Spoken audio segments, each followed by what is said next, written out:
Why has Triple H been so successful? Why is Triple H running WWE better than Vince McMahon and Bruce Pritchard on Monday and Friday night? Long-term booking.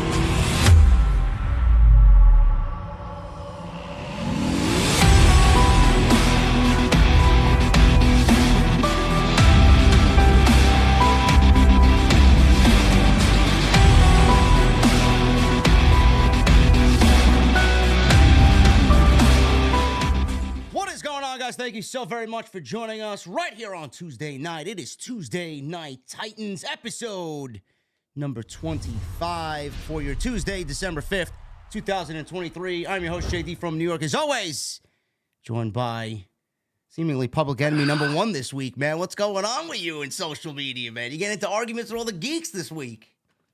Did I? I think so. I feel like just a normal day on the internet. You know? Yeah, what was it that you were arguing, man? Is the CM Punk stuff, or was it the Monday Night Raw Nick Khan, Warner Media thing, I think it was? Oh, everyone's got something to say about everything. You want to know what the funny thing is like, you know, there's a lot of people in this so-called space, right, who fancy themselves as journalists, right? You don't say. I have never considered myself a full-time professional wrestling journalist, but I get things right more often than I get things wrong. Now, don't get me wrong. There's going to be things that I get wrong. But, I mean, people were so quick to tell me that Okada, hey, no chance Okada signed with WWE. And you might be right, okay? But I will tell you that WWE and Okada have been in talks. I was also called nuts. Out of his mind, the bald idiot. What a moron. Andrew Tate-looking guy, whatever I was called. Steve Austin and CM Punk. What is that guy smoking? Oh, Sean Ross Sapp reports it, and everyone's blah, blah, blah, blah, blah, blah, blah, blah, blah. It's going to happen. Listen, Sean's a credible dude. Got a lot of respect for Sean. Sean's a friend of mine. But just because my name is not Meltzer or his name, JD from New York, is not Alvarez or somebody else, that does not mean that we don't have good information. It just means that we're not doing this for a full-time living. We're not dirt sheet guys. But now all of a sudden the Steve Austin CM Punk rumors are hot and heavy. Yeah, they were hot and heavy when they signed the man. This is their intent all along. You morons. Well, I don't know, man. Maybe they should start watching what we do on Tuesday nights, because you legitimately talked about that, 5 weeks ago? Yeah. I mean, now listen, I'm Mercedes. I'm just going to start bang, bang, bang. Rant, man. Rant. I like it. I like this energy, man. Rant away. I'm going to throw this out, and you guys get in the first 44 seconds.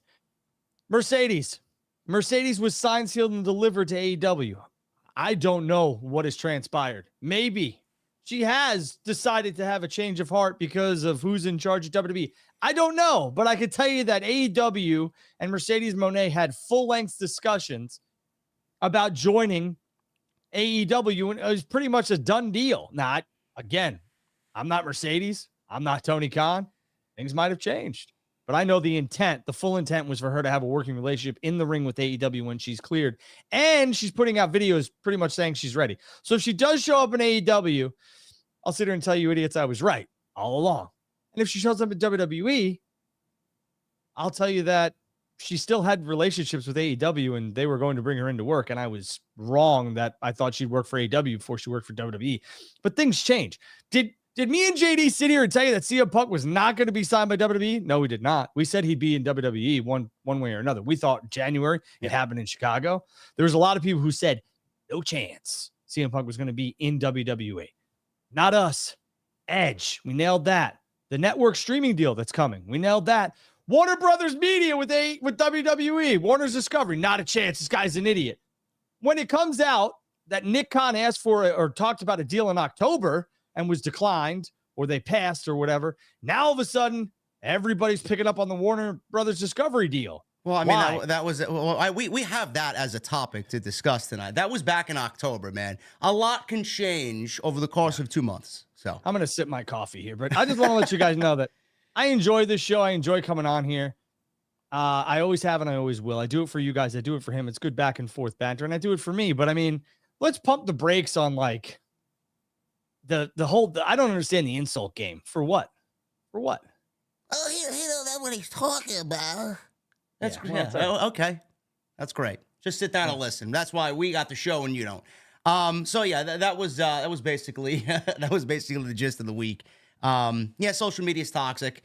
And I know a lot of people are not going to agree with what we talk about all the time. There will be disagreements. There will be disagreements between Drew and I here on the show. I know Jesse and I felt that this week because I re-uploaded a very, very topical discussion about Bryan Danielson and him firing CM Punk, which Drew and I talked about as well last week. Jesse and I talked about it on Wednesday. A lot of people were just up in arms about what Jesse had to say. You're not going to agree with what did everything. Jesse say?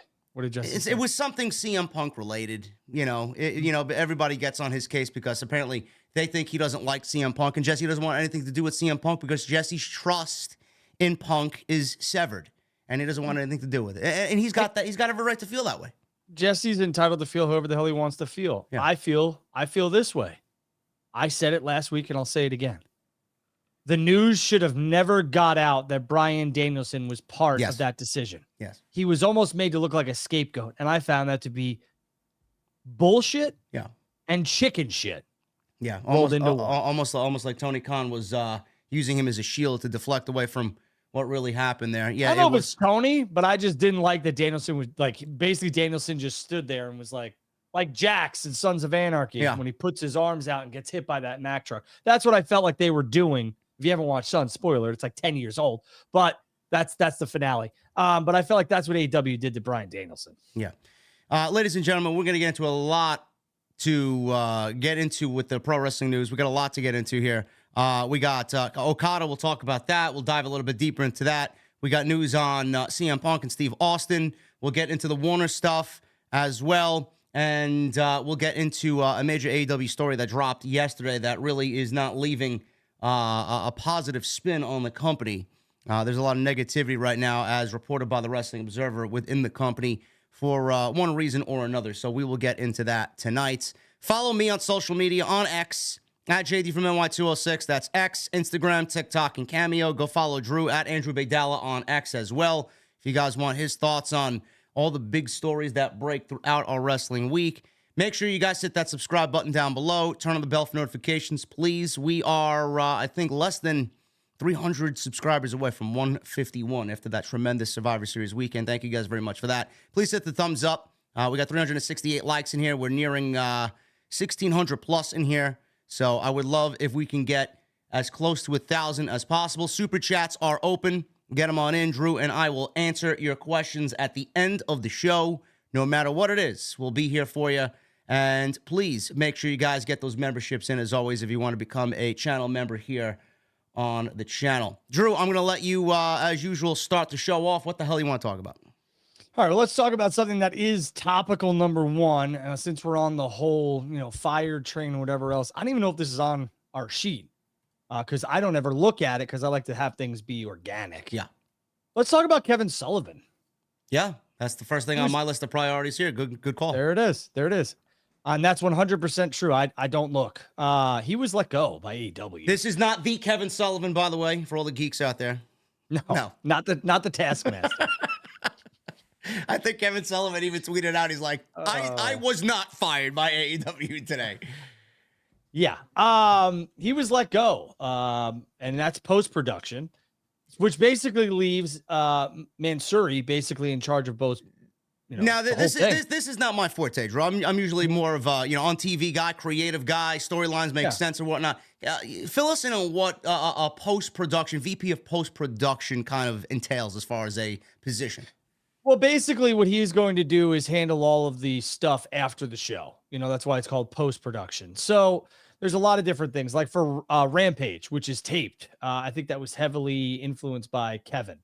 And I think it's a big loss for AEW. But basically it was one of the originals. So the big melting, face melting type of stuff that's happening here is that a lot of the AEW people feel like they're originals. The fans and the talent feel like some of the original guys and girls are just being cut out for ex-WWE talent, Mansouri and all these other people. So I ask you, since you were really, and don't get me wrong, I was there in Jacksonville for the launch of AEW, with some others.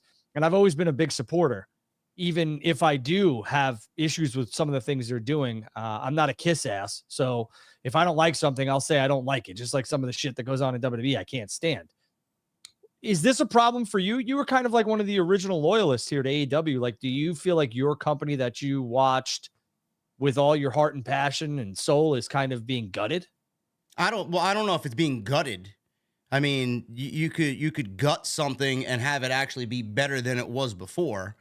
I don't know how serious of a roster move this is. First of all, I didn't know Mansory had that type of power to fire somebody. Does he have that type of power to fire somebody, or was it a direction or a decision made by Tony Khan to give to Mansory, and then Mansory fired on behalf of Tony Khan? It seems like it's a Mansory deal. Okay. But I'm sure he ran it through the boss. Yeah, I'm sure he did. I didn't know he was that powerful there.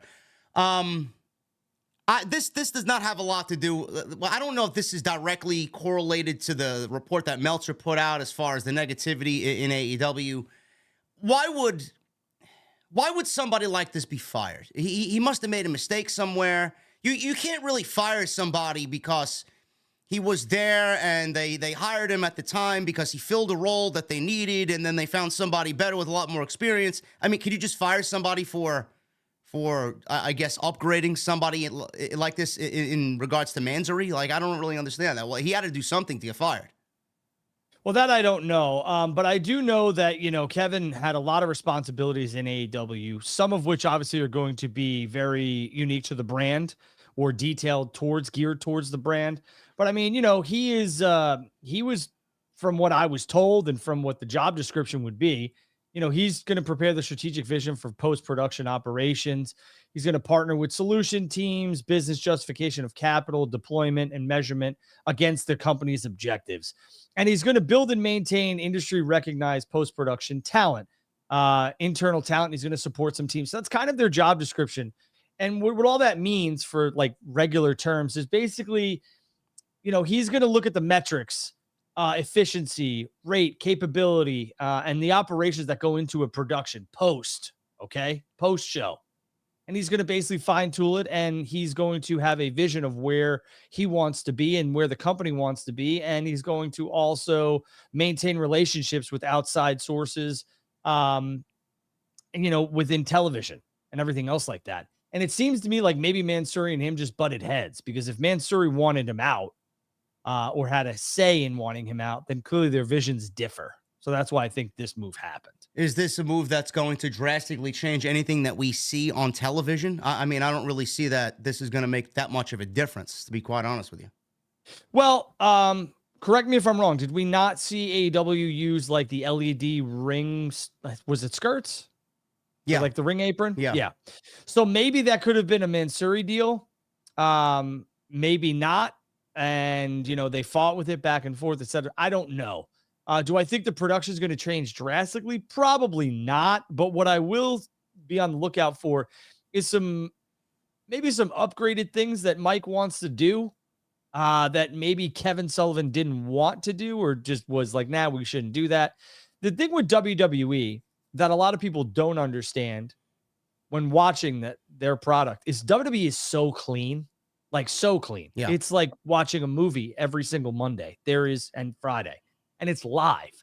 So it's clean. It's almost like too clean. AEW is clean, but it's also got a lot of grit to it. You know what I'm saying? Yeah, well, that's the problem. That's you asked before, I've been an AEW, I don't want to say loyalist. I think that just sounds kind of shillish. You're a supporter. I'm a huge supporter of what Tony Khan does, and hopefully, and I genuinely mean this, hopefully, my criticisms of what they do on a weekly basis is looked at as a positive, because I care so much. Hopefully the way that I spin it and the way that I speak and the way that I come off, hopefully they interpret it as, all right, this guy fucking cares about what we're doing. I don't want it to come off like I hate the fucking company and I'm using AEW hate to get clicks. I've never been about that. Yeah, how could anybody look at what me and you do? They do, bro. They do. I don't get that, though. I mean, you know what? You're a passionate, fan, and you're a passionate businessman when it comes to your brand. Me and you've had that discussion privately. If Tony Khan or anybody else is seriously watching this show and they sit back and they're like, God, these guys, all they do, if Listen, if all we did was kiss your ass and say you're the best, blah, blah, blah, blah, blah, then you would, what's the point of that? No. I mean, don't get me wrong. When it's good, I tell you it's good. And when it's bad, I tell you it's bad. And when I see things that are alarming to me, I'm going to tell you. Just like I said on last Wednesday when I was at Dynamite on my birthday, Swerve is so good. WWE dropped the ball. Everyone calls me a WWE loyalist. Swerve was so good. WWE didn't know what to do with him. AEW has let him be him. There's a lot of things that we'll sit here, both me and you, and we'll say that this is good and this is bad. But if you think that we're here just to hate for hating, you're on the wrong station.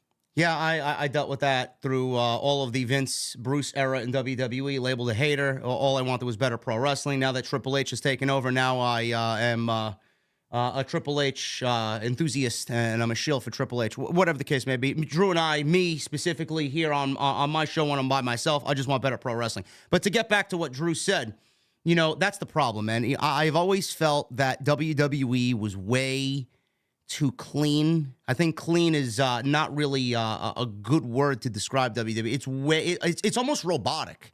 It's very overproduced.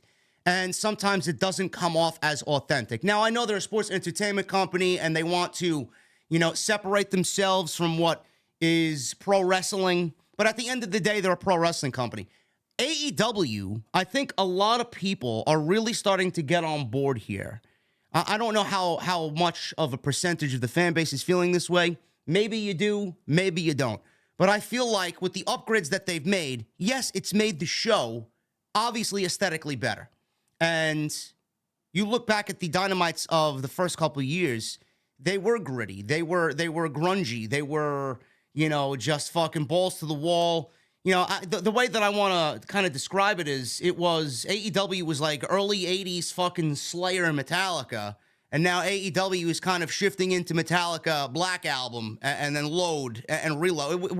We don't want to go into that area. Leave that area for WWE. Where's that fucking grit? They still have it. And they do a great job on the live shows. But at the end of the day, they're almost becoming WWE light. Not in a way where it's, Vince and Bruce with what they did, but it's starting to become WWE light in various ways. I don't know how much the TV rights deal has to do with that. I don't know if they're trying to get the attention of Warner Brothers Discovery and, show them that they're big boys now.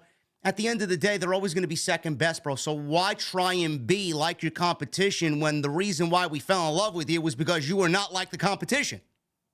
I don't get it. Just do what you do. Just do what you did 2 years ago. The ratings have not gotten better. In fact, you're losing fucking people and losing the interest of the fan base, which we'll get into the ticket sales because that's why there's negativity now surrounding the company. But do you get what I'm saying? Stop trying to be and just be what you were, because I feel like it's actually working against them. Yeah, everyone was like, oh, this guy's the next Undertaker. This guy's the next Rey Mysterio. And none of them have ever lived up to that type of billing. AEW should not try and be anything else than AEW. And realistically, AEW just needs to incorporate, in my opinion, better storylines and longer storylines for that. And they need to decide whether they're going here or there. And I think that comes with better management of their talent. I hate to say that, but I don't want AEW to be WWE. They can incorporate some entertainment, but like I've said a million times on this show and some other shows that I've appeared on, I like AEW because I can watch AEW kind of by myself. It's adult-based, oriented entertainment. I didn't take my kid on my birthday because I just didn't know what AEW was going to put out, and that's okay. It's like ECW back in the day and some others, but it's ECW with a billion-dollar production budget, for the most part, and talent. You would never see the likes of Bret Hart or The Undertaker in ECW. Never.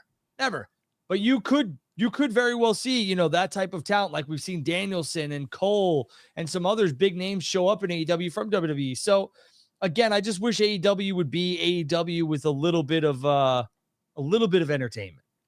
Yeah, a move like this with Sullivan being fired, I genuinely don't give a shit who they put in these back office positions, in the truck, in Jacksonville. I don't care. These people that we don't see on TV, I don't care about. Like, when Mansory got hired, I didn't know who Mike Mansory was. I knew of what he did and what position he held, and he was supposed to be the guy that took over for Kevin Dunn, which is nobody's going to take over for Kevin Dunn. He'll be there to the day he dies. But when Mike Mansory showed up on Dynamite, Drew, I felt an immediate impact and an immediate difference in what he did for the visual of the show, the way it was shot, certain things that, he did that they weren't doing, weeks prior to when he got there full time. We saw that. Those upgrades I love because those are noticeable. But the thing is, Tony Khan is trying, and whoever he's surrounded himself with, the knowledge that comes with hiring ex-WWE, individuals for these specific roles, those are moves that are actually looked positive on. He should be hiring those people. I don't know who he had in these previous positions early on in AEW's life cycle, but, weeding those people out and getting people more knowledgeable in there actually is going to work for him.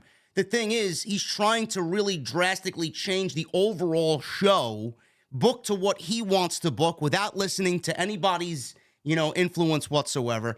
And I know he has a problem with the way Triple H has handled things and, Triple H has stepped on his toes and this and that. But again, I have to say this and reiterate this again to everybody. The way Triple H handled NXT Black and Gold was the way Tony Khan and company were handling AEW in its early stages. That was the proper way to go about it, because how many times did we look at the main roster and NXT Black and Gold and say, what is Triple H doing down there? Why isn't this on the main roster? That's the way the main roster should look.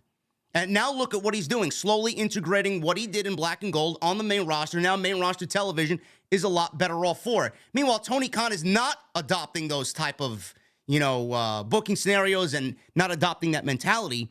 And now he's actually trying to book, he's trying to feel and look like WWE while booking as an indie or booking dream matches like New Japan. Like, bro, come on. You're trying to be something that you're not. You're trying to be this and this and this and this. AEW was very simple, very straightforward, very linear. Just give me fucking good storytelling and great matches, and that's it. That's all I want at the end of the day. Yeah, I don't hate Mike Mansouri, coming into that role and really upping the production of AEW. I think he did a lot of good and continues to do a lot of good when it comes to the ringside, the barriers there. They almost look like they are LEDs and they're not. It's just the small little things, the lighting, the stages, the LED boards, all this other stuff, the graphics. Mike is a very talented man. So I didn't hate any of that. Again, I think what me and you have been, begging for AEW for weeks on and months now is to give us long-term storylines we could sink our teeth into and give us direction. They have with the Devil. They have with Adam Copeland and Christian, although I don't know why the hell we're giving it away for free on television. I know it's in Montreal, but if this match actually happens, Tony Khan is losing his mind. This match should not happen. Well, they said the same thing about MJF and Kenny Omega. I mean, did he listen to people then? No. No, and that's the thing. I mean, this is going to happen, it seems, because AEW has never been the type of wrestling company, and since it's 4 years, since its inception, that they will advertise a match and you don't get it. I mean, really, and a main event match at that. Now, I do hope that Kill Switch or Luchasaurus does interfere in this match and the match doesn't happen. Because I understand it's Montreal, I understand it's Canada, but man, this is a pay-per-view match, a pay-per-view main or co-main event that we're giving away for free on AEW TV. Do we really think this match is going to do a million views? No, bro, it's not going to do a million views.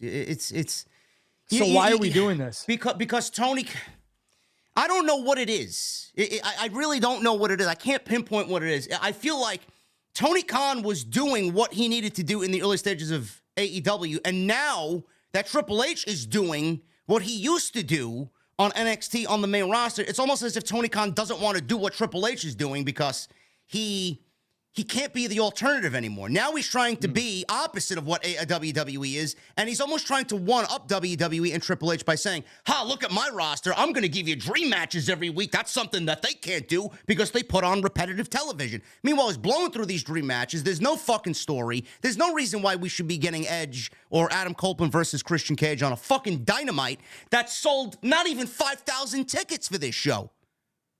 Meanwhile, WWE was in the same building. They did 15,000 for Sami Zayn and Roman Reigns. I don't want to compare the two, but something is off. If you can't put on a show like this tomorrow and get 8, 9, 10,000 fucking people in Montreal, of all places. A great wrestling town. Yeah, I get the whole like Edge wants it. Great. Adam Copeland wants it. I get that. And that's fine. And you know what? I'm happy Tony and AEW are obliging because I don't have to shell out $50 for it on pay-per-view. But if this match, I mean, they could do a rematch and a ladder match or something that you still get my money and my attention. But man, this is something. This is really something. Adam Copeland requested this?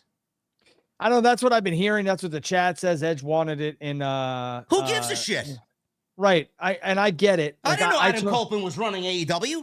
Well, I mean, okay, let's slow down for a second. They're going to give him and some others what they want because this is, again, when Adam Copeland signed with AEW, which we had before anybody else, Adam Copeland was going to, there to be an artist, which, maybe his creativity and his artistic ability was stifled in WWE. He's calling majority of his shots, I would assume, within reason.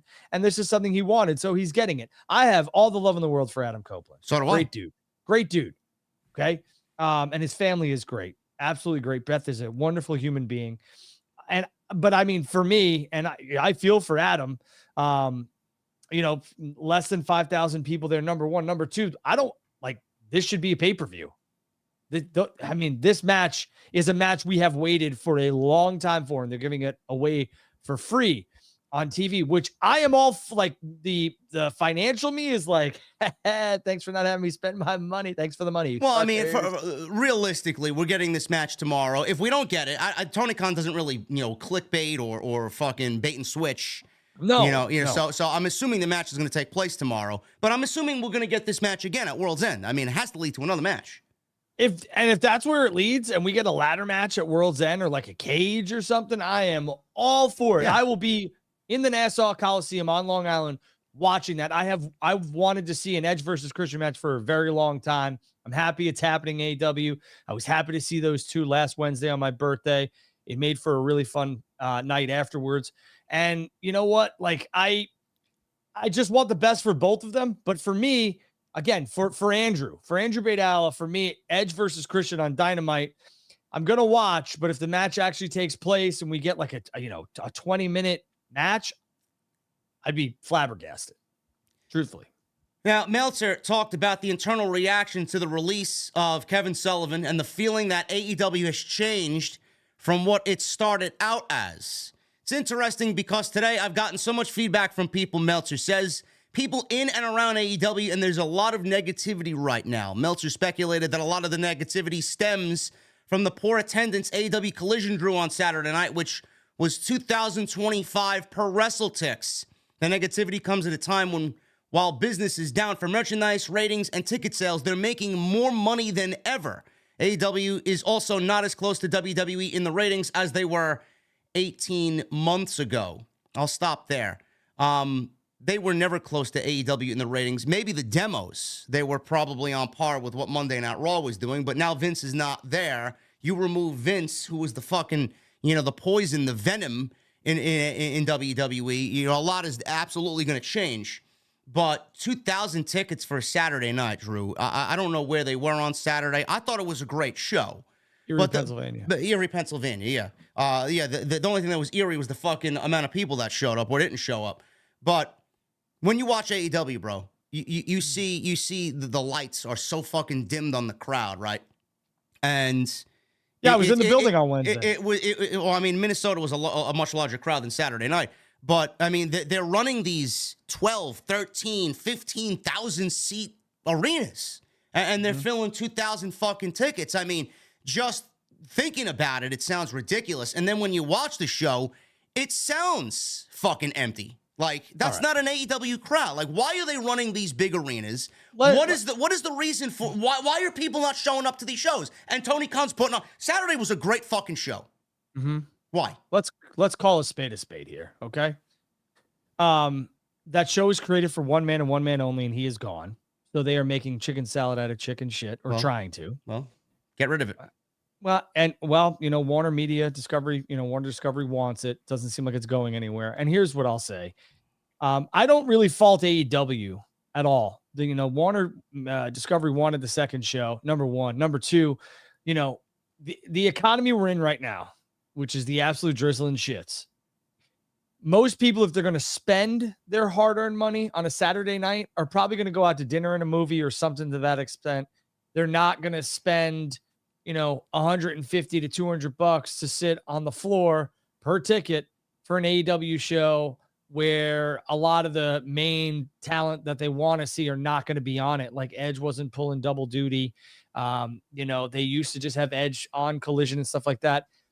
When AEW had two separate brands, it was basically a CM Punk and FTR's show, and you had Starks over there as well. That has all changed, and I think a lot of the fan base has kind of just been like, meh, I'm not going to waste money going to see this because I don't know what I'm getting, who I'm getting.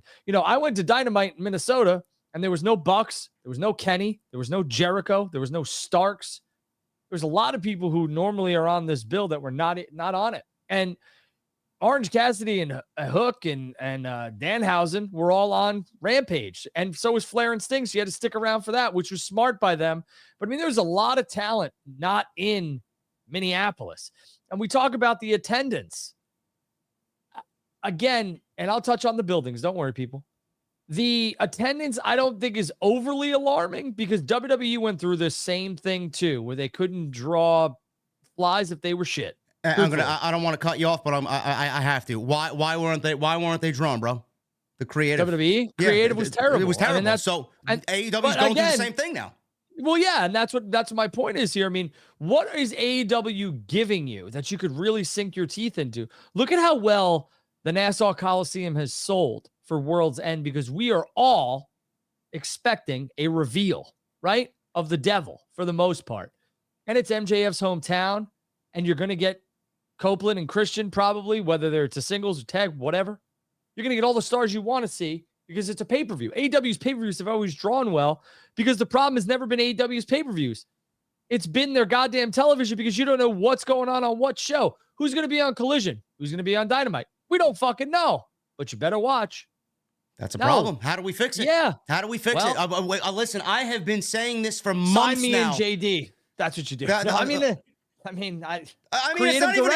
a joke. I mean, if I had a fucking ear in Tony Khan's ear, right? If I had a voice in Tony Khan's ear, I tell, bro, we gotta split the fucking rosters. Like, this is what Drew is saying. Why is Monday Night Raw and SmackDown selling out every fucking arena that they're in every week? You know who you're getting on Monday? Though the show is repetitive at 3 hours, we get it. It's a huge fucking pitfall for them. And then Friday, now they just added Randy Orton over there. Every Friday night you think about spending money on, oh shit, Randy Orton's gonna be there. Great. Well, take the kids to go see Randy Orton. Roman Reigns is showing up this week. He works Friday nights. He never shows up on Monday. Now you're going to get CM Punk exclusively on Monday. They're going to sell out even more with him being over there. Who is on, like Drew said, who's on Wednesday? Who's on Friday? I don't fucking know who's on Wednesday.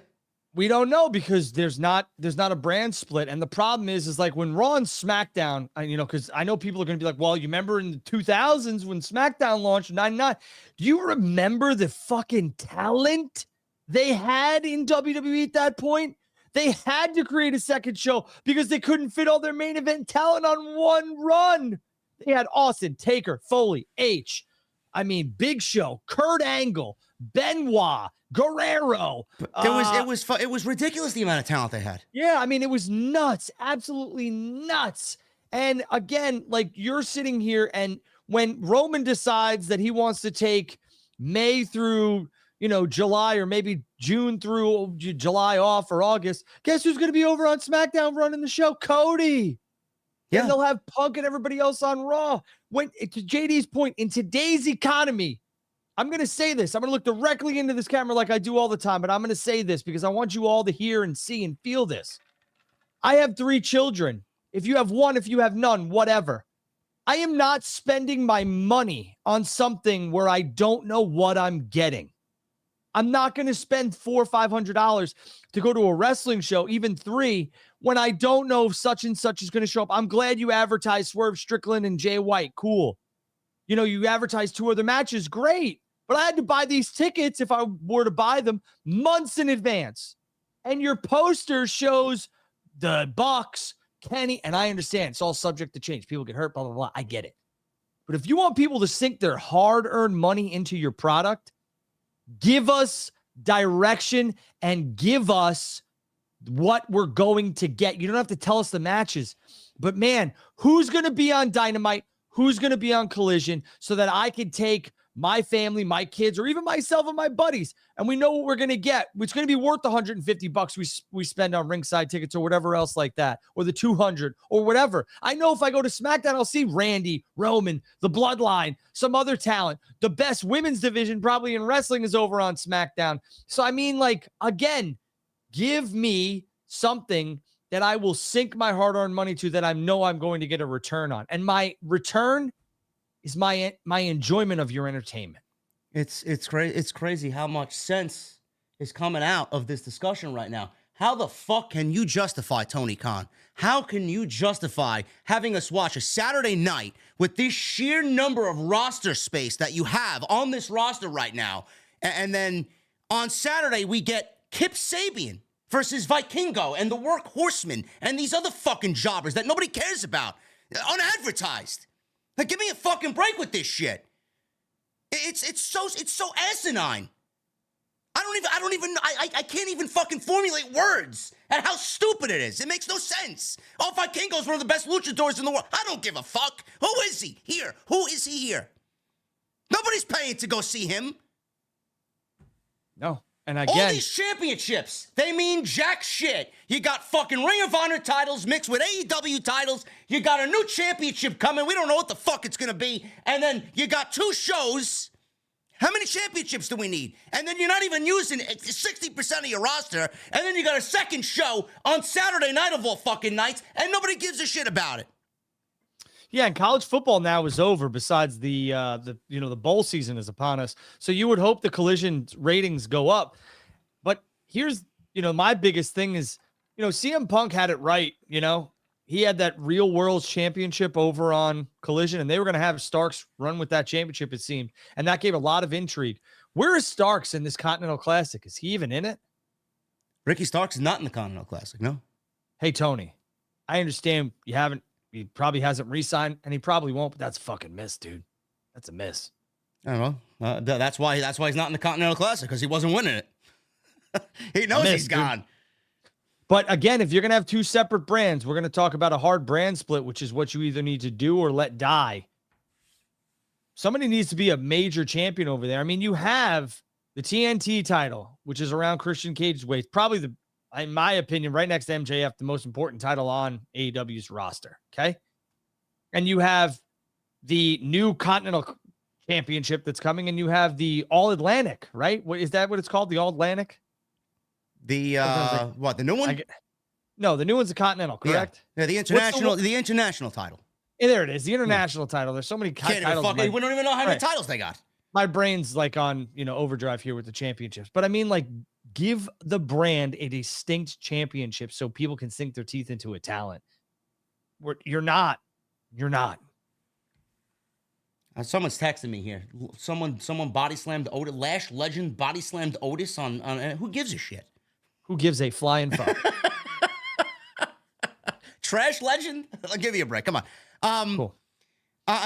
Seriously. A draft or a brand split would work in miraculous ways for AEW. I mean, Swerve could be the star of his own show. MJF could be the star of his own show. All the talent that is just looking to fucking break out, thirsty to break out, would be given opportunities, whereas right now they are not receiving any opportunities. Championships would mean more if you split the championships to a specific show, and each show had their own champion. I mean, it is so stupid that we haven't really gone down this route yet. They want to be sports. They want to be give you a sports presentation with the Continental Classic. Having them do a draft and a brand split. I mean, you can't get any more sports orientated than that. I don't know why they haven't really ventured down that. Now you're going to 12 pay-per-views next year in 2024. What are we going to do with that? I mean, it's just all over. They don't know what they want to be. They want to be like WWE, but at the same time, they don't want to be like WWE, and then they get stuck in between, in the middle somewhere. I don't know. Yeah, no, I'm with you. Again, the international title, the Continental Championship, the World Championship, TNT Championship, TBS Championship, your mother's father, sister's aunts, nieces, nephews championship. I mean, enough. Everyone doesn't need a goddamn participation trophy. Yet not everyone needs a championship to feel fucking special. The man or woman should make the championship. The championship should not make the woman or man. Now, I got a question. I know you went. Everybody knows you went to Dynamite on Wednesday in Minneapolis. Just out of sheer curiosity, did AEW market at all? I don't know if you listen to radio or see advertisements on TV or this or that. Did you see any advertisements leading up to that Dynamite in Minneapolis? Yeah, Ric Flair was everywhere, the day before and the day of. He was all over the radio stations and TV and everything else like that. And I think that's to drive last minute ticket sales. They did have some ads. But I mean, 5,000 people here for that show. If I can go look at my manifest and my spreadsheet, but I'm almost positive that's like 1,500 less than the last time they were here for Quake by the Lake when Jericho and Mox had the main event and Punk returned. I want to say it's about 1,500 to 2,000 people less. So it's interesting. Now I get it's November, it's late November, but the weather was beautiful here. For Minnesota, it was beautiful. No snow, no rain, none of that stuff. It was a really nice night. So yeah, there was advertisements, but they did not sell the way I would want them to sell. But it was a hot crowd. They were loud, and 5,000 people there made it sound like there was about 10. So I dig the Minnesota market. It came off well on TV. I didn't have a problem with last week's show. I thought Dynamite was great last week. They run these venues though. 5,000 in what was that? The Target Center? Is that where they were? Yep. How many seats does that place hold? With its stage like AEW had, they could probably get about 15, 16,000. I mean, just thinking about it out loud, 5,000 people in a place that holds roughly 15,000 people. I mean, is that a good look? Is that a good vibe for them? I mean, I don't know how far in advance they have these places booked. How far in advance do these places, these wrestling companies, have these venues booked to have 5,000 people? I would assume they would want to run a place that holds 5,000 people, so it looks and feels like a sellout. No. Yeah, I mean, listen, the 5,000 people for AEW at the Target Center is probably not what they had envisioned. It's a decent number. It's a decent get. When I went to a Raw at the Excel Energy Center, which is the other building here in Minnesota, where the Twin Cities, you get Minneapolis and St. Paul. Excel is over in St. Paul. I think they had about 3,600 for a Monday Night Raw. I want to say it was February, and it was cold. The product was the drizzling shits at the time, and that building holds about 15 to 16,000 too. And to get 3,000 to 4,000 for a WWE televised event is bad. So it happens. It does. It does happen. The reason they run the nice buildings is you don't want to, you want to be the big leagues, right? So Tony, and to answer your question before this, how many months in advance do they book this? I would say probably 4 or 5, maybe even 6 months in advance. Could be even close to 8, depending on, availability and everything else like that. But I will say that the reason they book these buildings is because there's a lot of affordability with the buildings. And I'm not talking about dollars and cents of cost wise, the internet, the location, centralized location, everything is kind of high tech. Whereas if you go to these smaller buildings where WWE was in the early 90s and then mid 90s, I should say mid 90s, not early, because they were still hot. They did the colleges and stuff like that. You can do that if the building facility meets the requirements for you to have, what you have. And that is a worldwide and international television show. You can't just go to any Tom, Dick, and Harry building and produce television from it. It's tough sometimes. The internet sucks, all this other shit. So AEW continues to book bigger buildings with the hope of selling more tickets because it's more convenient and I would say product friendly for them. They need it. They don't, could they do smaller venues? Yes, they could do the colleges that have high tech internet and the buildings are still nice and everything else like that. Do you need to book the Target Center or Excel? My answer would be no. You could do the college campus here, but I don't know the logistics. I don't know the rental space, and I also don't know the internet and if they have the hookup for live television. That's the big thing. Yeah, a lot of people don't tend. I don't know jack shit about that aspect of what's going on there. So I learned something new today, and that makes perfect sense. But perception is everything, and that's the first thing that I focus in on. It's like, well, 15,000 seats, they're only selling 4,000 or 5,000 tickets. It's like, why don't you just run a fucking smaller venue? So But you could dress that up. And AEW, I will tell you that right now. AEW dressed the Target Center up very, very nicely. Yeah. I mean, there was nobody behind me. Yeah. Everybody was on the opposite side of the hard camera was full.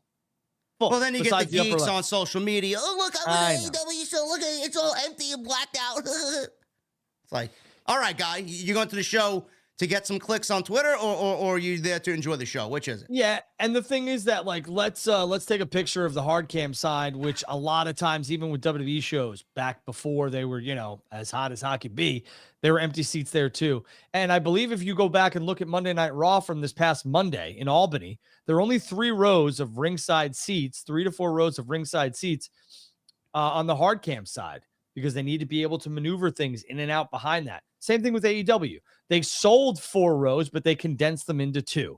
And when I went, I was ringside, and there was 1 row behind us. And that was it. And people took it as, oh, man, this building it's terrible. It's empty.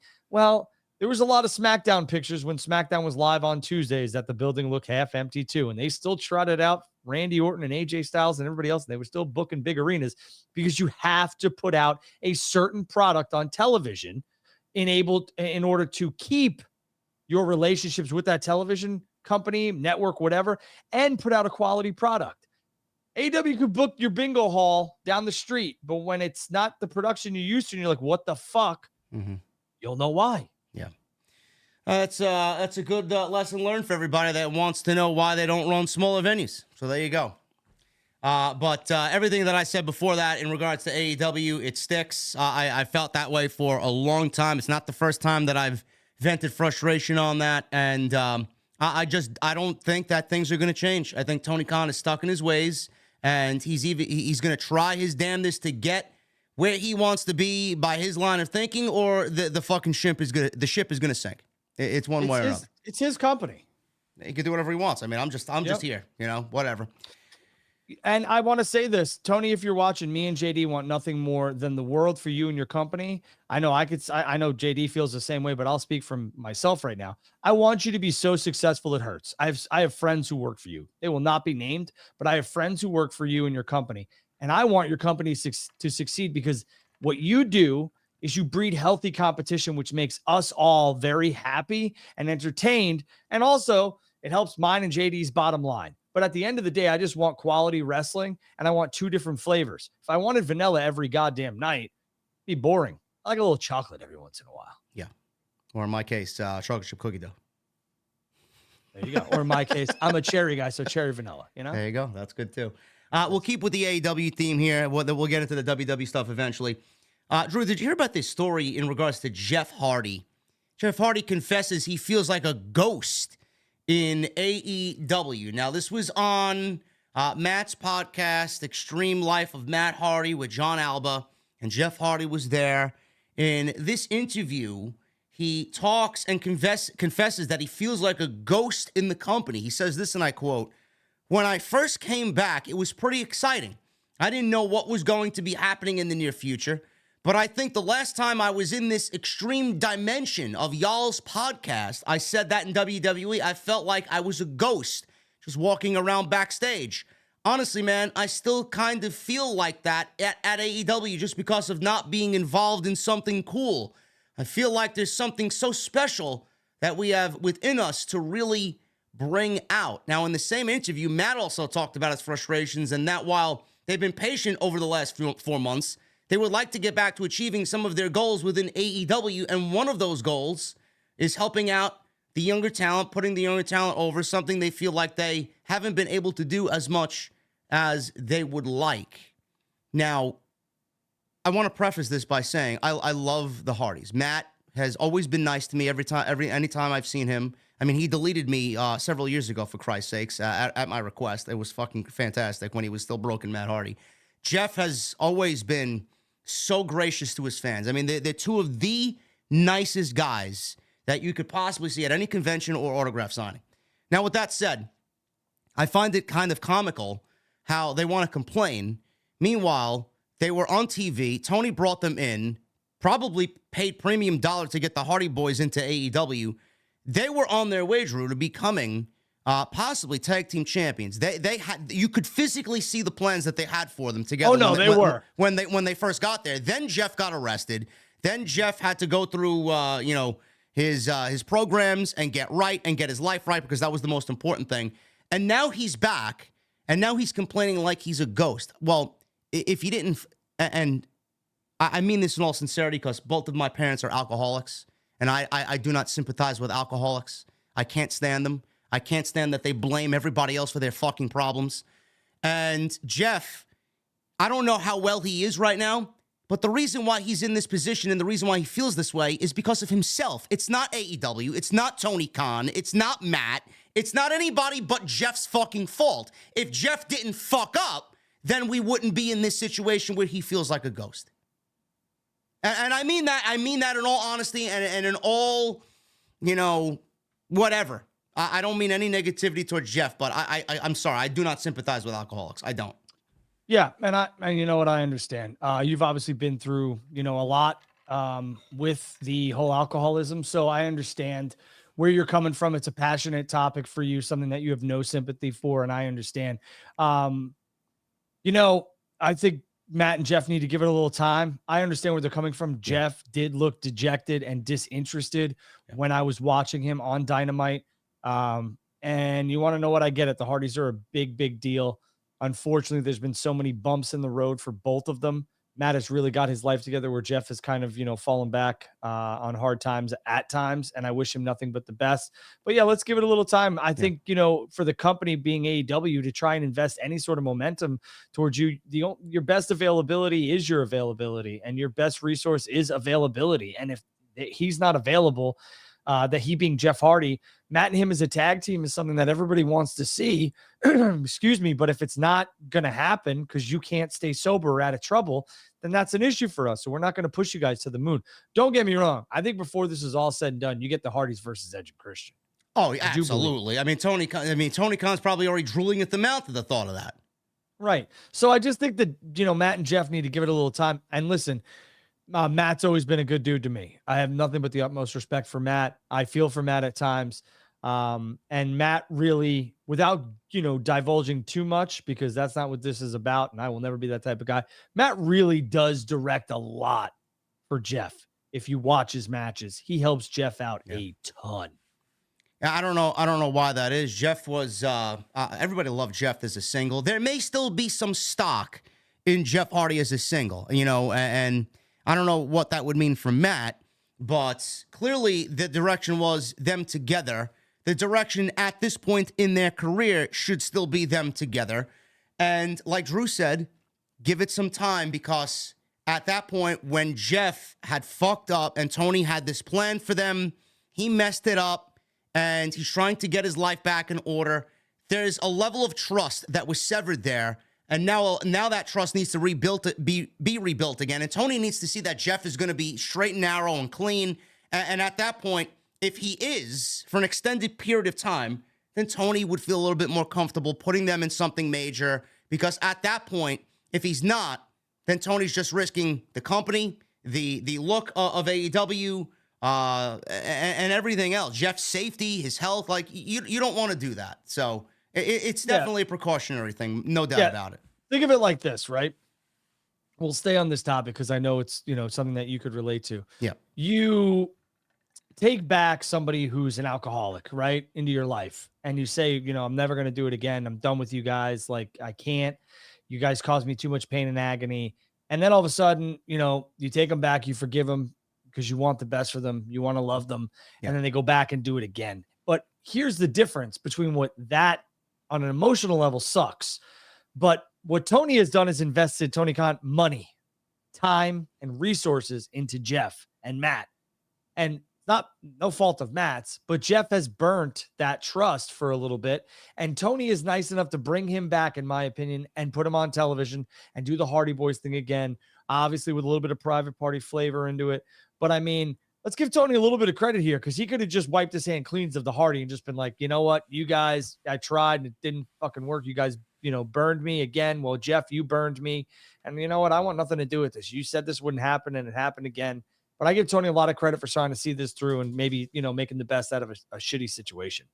Yeah, I'm looking forward to seeing if he does come out. And the one thing I'm looking forward to is Jeff being healthy, first and foremost. And if they do anything, I mean, it's just a likely scenario that Adam Copeland and Christian meet the Hardys somewhere down the line. I know that's definitely in the mindset of a lot of people, especially with Copeland now being over there and Christian at the height of his career at the age of 50. So I wish for nothing but the best for both of them, Matt and Jeff. Just two good dudes. Yeah.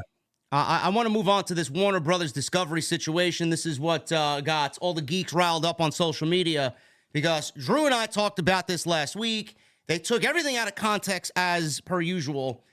Warner Brothers Discovery reportedly turned down WWE Raw pitch from Nick Khan. Last Tuesday, Drew was on here, read something that he seen, scroll across the internet, and it was a likely big topic at the time. It still is a big topic because Monday Night Raw is still looking for a new home. And he threw out, Warner Brothers Discovery may be in the running, which they are, to nab the TV or grab the TV rights for Monday Night Raw. Then it came out, Drew, that Triple H wasn't at Raw last week. Everybody wondered where he was. He was in LA with Nick Khan trying to land Monday Night Raw a new TV rights deal. Hold on a second. And what was funny there is that the amount of tweets that I got, or X's, whatever that we're calling So yeah, they're still tweets. Yeah. Where you know that Warner Brothers Discovery headquarters is in New York. And I was just like, Jesus Christ. These ex-detectives, Warner Brothers Discovery has headquarters in New York, Chicago, LA, one of the Carolinas, some international market. Like, come on, guys. Come on. Stop fitting a narrative. Stop fitting stories to your narrative. But go ahead. I digress. And to add on top of that, a lot of people, this is the one thing that really got me fucking to LOL here. A lot of people were like, oh, look at the smug look on the bald guy's face. Like everybody was insinuating that fucking this guy here, my co-host here on Tuesday nights, wants to fucking smirk because he secretly wants AEW's demise to happen. Like, yeah, I don't know what the fuck you guys were watching last week. Seriously. Let's address this. I have never. I have never. I feel like Bill Clinton. I have never wanted the demise. I did not sleep with that answer. I have never wanted the demise of AEW, WWE, Ring of Honor, New Japan, even Jesse's favorite TNA wrestling, Impact Wrestling. I do not want the demise of any of them. I like competition. WWE was so stale when it was just WWE. So I will say this to all of you morons who think that I smirked because I want a company to fail. Nah, wrong. And will always be wrong. I have friends who work there. I don't want them out of jobs ever. I want them to be prosperous. I want everybody to be prosperous. I want Tony Khan to be successful. I want all of that talent over there to be successful, just like I want WWE's talent to be successful, because I have a lot of friends who work there too. I don't root for anybody's downfall, because people who want to, there's a line out the door for people who want to see me fail. And trust me, I'm going to keep those motherfuckers waiting. Do you realize that with all the people that are currently employed right now and 60% of Tony Khan's roster not being used, that they are being paid to do nothing, realistically? They can go and work wherever they want. Tony Khan's paying them. He pays their medical bills. He fucking takes care of everybody there. All we hear is Tony Khan's a great boss. Without AEW employing all these people, where are they? Where exactly are they? They all can't fit in WWE. They're either working the indies, struggling to make ends meet. AEW was single-handedly created to give us competition to WWE so that the entire industry wasn't monopolized. They brought CM Punk back out of retirement, and without AEW, CM Punk wouldn't be in WWE right now. He'd still be in his fucking condo, sitting next to his wife, watching the fucking Blackhawks on a Tuesday night. That's where he'd be. Yeah. I mean, listen, we owe a lot of debt gratitude for AEW getting CM Punk out of retirement and into a WWE ring right now. Now, I know it wasn't the way that they wanted to see it. And I don't even think that Phil Brooks, CM Punk, ever saw himself leaving AEW the way he did, but things went down the way that they did. Having AEW as an alternative and a second brand is so healthy for the industry and has changed so many things. We are seeing the best creative period in WWE in a very long time, thanks to AEW. You stole the words legitimately out of my mouth. That was my next point. Absolutely. AEW is making WWE better. Everything that AEW does, Triple H looks to fucking counteract with something. Same thing, reverse. Triple H does something, Tony Khan's going to look to counteract. And here's the fucking kicker. Do you think we got this version of Cody Rhodes in WWE if there was no AEW? Fuck no. Cody Rhodes ain't main eventing WrestleMania. Twice. Rumored to be twice against Roman Reigns. He ain't. I don't give a shit what anybody says. Cody may be back there, but the allure and the mystique of fucking Cody Rhodes finishing his story is not there without AEW. Fact. No. And you want to know what? You want to know the crazy thing? The one person that I actually, like, when I sat back and I was like, he's the one guy who probably saw AEW as the launching pad to get him back, Cody being him, into WWE. Because if you think about it, Cody removed himself from all chances of the World Heavyweight Championship over in AEW. Because had he had won that title, that's all anybody would have talked about. He finally won the big one. He finished his dad's, the story. He never won a world championship out of the NWA, blah, blah, blah, blah. Cody took himself out of that. And what a story that is now that he is telling in WWE. Because Cody was only a TNT champion. He was never the AEW World Championship. He took himself out. There were some other reasons behind it. Obviously, he was an EVP. Didn't want people to think that he was booking himself in high-profile matches, being the world champion. But, man, I think Cody plays chess, not checkers. And Cody saw this all along. Maybe we should get that on a t-shirt, too. Checkerboard. Usually say that, too, a lot on their show. Yeah. So-and-so is playing chess, not checkers. Not checkers, man. Everyone plays. If you're gonna be somebody in this industry, you're gonna make some money. You play chess, not checkers. Look at Nick Khan. When WWE hired Nick Khan, everyone was like, "What the hell are they doing?" Yeah, you sure? Yeah, you sure that ain't a good hire? Because those boys' pockets are lined. They're more richer than they've ever been before. All of them. Yeah. Marks. Thank you to Phantom67 with a $100 super chat on tonight's broadcast. Just want to say thank you, JD and Drew, for TNT. Look at that, man. They love us, man. They love us. Thank you, brother. I appreciate your generosity tonight. Drew and I really, really appreciate it. So that is where Triple H and Nick Khan were. Now, with the Raw and NXT deals with the USA Network right now, SmackDown is on Fox. So we got those two on USA Network, SmackDown on Fox, through at least fall 2024. WWE is leaving Fox, has signed a 5-year agreement with SmackDown to bring SmackDown to the USA Network. NXT's headed to the CW Network, and Monday Night Raw right now doesn't have a home. Raw is expected to leave USA Network, which comes down to the network paying so much for SmackDown's rights. However, considering the long-standing relationship between the two companies, that doesn't completely rule out NBCU. If they want Raw, I'm sure they will have Raw. Triple H and Nick Khan had meetings in Los Angeles this week regarding Raw's media rights, which is why Triple H missed Raw last week on Monday. In the latest edition of the Wrestling Observer newsletter, Meltzer reported, Drew, that WWE hopes to get $400 million annually.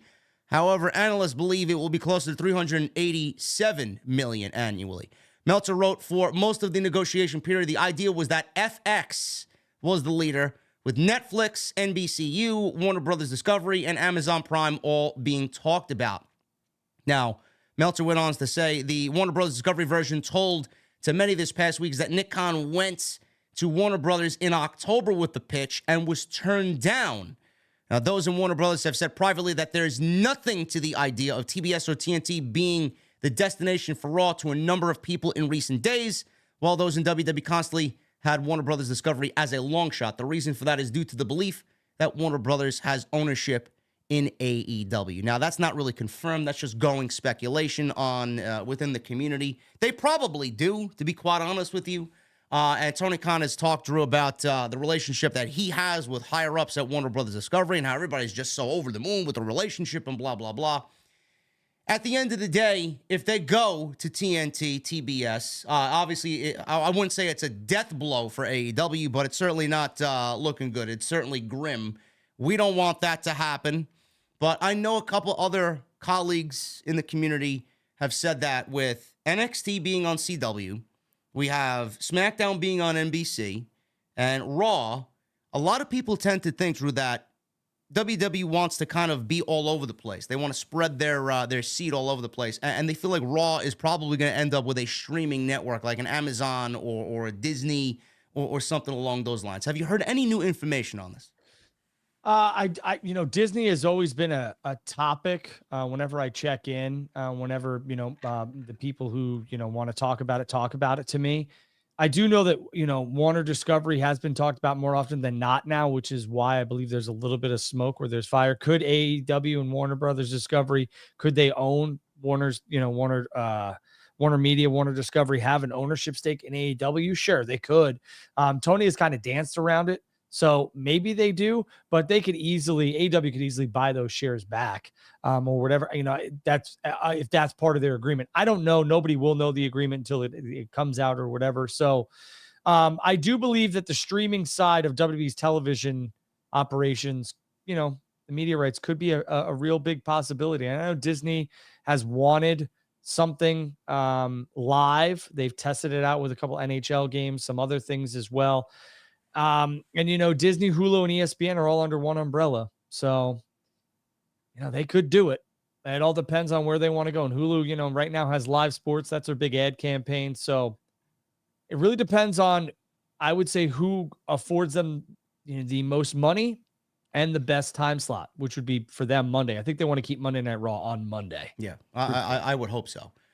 With Nick Khan going back to talk to them in October or talking to them in October, and now we hear the story coming out again in late November, early December. Obviously, things can change from October to now, and I'm assuming that we wouldn't hear from anybody, and it wouldn't be something that a Sapp or an Alvarez or Mike Johnson would have information on. I mean, why would Warner Brothers say that they have interest in WWE while all this negotiation is possibly going on? And hold on, stop. Why would any of this information be out there? Yeah, why? First of all, why would any media rights buyers not take a meeting with WWE? Why would they not be interested? I don't know why. Why wouldn't they? They're a ratings juggernaut. Okay, I mean, we could for anybody to sit back and be like, Warner Brothers Discovery has no interest in WWE. They're absolutely brain dead. Truthfully, because Warner Brothers Discovery is going to obviously listen to a pitch, or maybe they just flat out say, hey, it's a conflict of interest, we can't do it, which I don't think that's the truth. The whole we own a minority share here. So what? I mean, there's multiple properties, multiple entities, leagues on different networks and channels. I mean, ESPN does UFC, they have the NHL and the NBA. Who gives a shit? I mean, you don't think that ESPN and you don't think that UFC and ESPN and NBA and the NHL all, have shows at the same time and it could be a potential conflict of interest? It's not. It's content. Content is king. And it's media rights. If Warner Brothers Discovery wants to get hot and heavy into bed with WWE in terms of buying Monday Night Raw, they can. I mean, unless it's in that contract with AEW where it says, you cannot buy any other media rights or blah, blah, blah. I mean, unless it's clear as day, I'm pretty sure AEW could do whatever the hell, or Warner Brothers Discovery could do whatever the hell they want. And they're going to listen to what WWE has to say because they just signed one of the guys that they loved, and that's Phil Brooks. And I genuinely believe, in my just opinion, I feel like him joining WWE is going to be an eye-opener for the people over there at Warner. And I do think that could potentially sway contract talks where they weren't really happening and they turned Nick Khan down. Now they may be like, well, yo, Nick, can you come in for a meeting on Monday? Obviously things could change, and CM Punk, I do believe, definitely changed the feeling of those talks. Is this something, Drew, that if it wasn't true, would Tony Khan come out and say, well, this is all false? Or is he just not allowed to say anything? I think Tony would have tried to have shot this down already. Yeah. He would have been like, Warner Discovery is only with us. But that's why I asked, because I feel like he would have said something and we haven't heard a fucking peep out of him. And what a shot to take, right? Yeah. He could just say, no, Warner Discovery is with us. They love us, and that's it. I mean, WWE can call and call and call and call and call. But I mean, maybe they've asked him to keep quiet. I don't know. I don't know. I think Tony is smart. not to talk about anything right now regarding the media rights for anything, whether it's his or somebody else's company, because realistically, like, we've been waiting for that announcement for a very long time and we haven't gotten it. I'm starting to get a little bit concerned with it. I hope that it's announced soon. I know that the streaming platform service thing is coming because they are expanding to 12 pay-per-views a year, they being AEW. So they're going to need to announce where they're going to be, because I can tell you right now, a lot of their, I know a bunch of people are not going to pay 50 times 12. But I'm hoping for that. Yeah. So we'll have to wait and see. I don't know where it is. And somebody in the chat said, the Minneapolis market was only down 900. It was down 16%. I have the spreadsheet up in front of me. So I want to say it was about 1,000. So 600's a little less than, but go ahead. Someone in the chat, Derek says, since last March, Disney stock has lost $196 billion. I mean, where are they paying for WWE if they lost $196 billion? That's a lot of money. Are you kidding? Are you kidding me? Are you kidding me? Is the mouse loaded? Is he that loaded? Bro, the mouse is loaded. I mean, the mouse's pockets are full of cheddar. Oh, okay? My goodness. So, and I also, I feel terrible for Tony Khan and the Jacksonville Jaguars, who lost their quarterback, it seems like, for, I would say the rest of the season, Trevor Lawrence. Tony, that team is really, really good, and I feel for you. I had to fit my football in there. Sorry, JD. That's fine. I didn't know about that. I know Tony Khan loves his Jaguars, but I don't know. Are they playoff bound this year, even without a quarterback? I think it's going to be tough, but I mean, they're 8-4 right now. I would assume that they, and you know what assuming does, but I assume that they probably will get in. But man, Trevor is an absolute dog, and it was a shame to see him go down like that. He got bent over on his ankle. It looked to me like his ankle shattered. But we'll have to wait and see exactly what it is, unless it's out, which I haven't really kept up with today. But I just feel for Tony and the Jags, because that guy, Trevor Lawrence, is an absolute savage. Well, I mean, how's it looking over there? I don't want to make this about football, but one last thing. Don't even ask about Aaron Rodgers. Is he coming back? If the Jets didn't screw up and beat the Rams many, many years ago, we wouldn't be talking about Aaron Rodgers and the New York Jets, because we'd be talking about Trevor Lawrence and the New York Jets. But I do believe Aaron's going to come back, just to say that he can. The season is over for the New York Jets. Put a fork in them, they're done. And it seems like the MILF Hunter doesn't want to queue for us either. So the MILF Hunter? That's Zach Wilson. Oh, is that what they call him? Yeah, he slays moms. Mm-hmm. Oh my God. Moving on. We got CM Punk and Stone Cold Steve Austin rumors heating up. This has been the ongoing rumor ever since Punk showed up. Oh, they're going to do the Austin Punk match now, dating back to WWE 2K in 2014.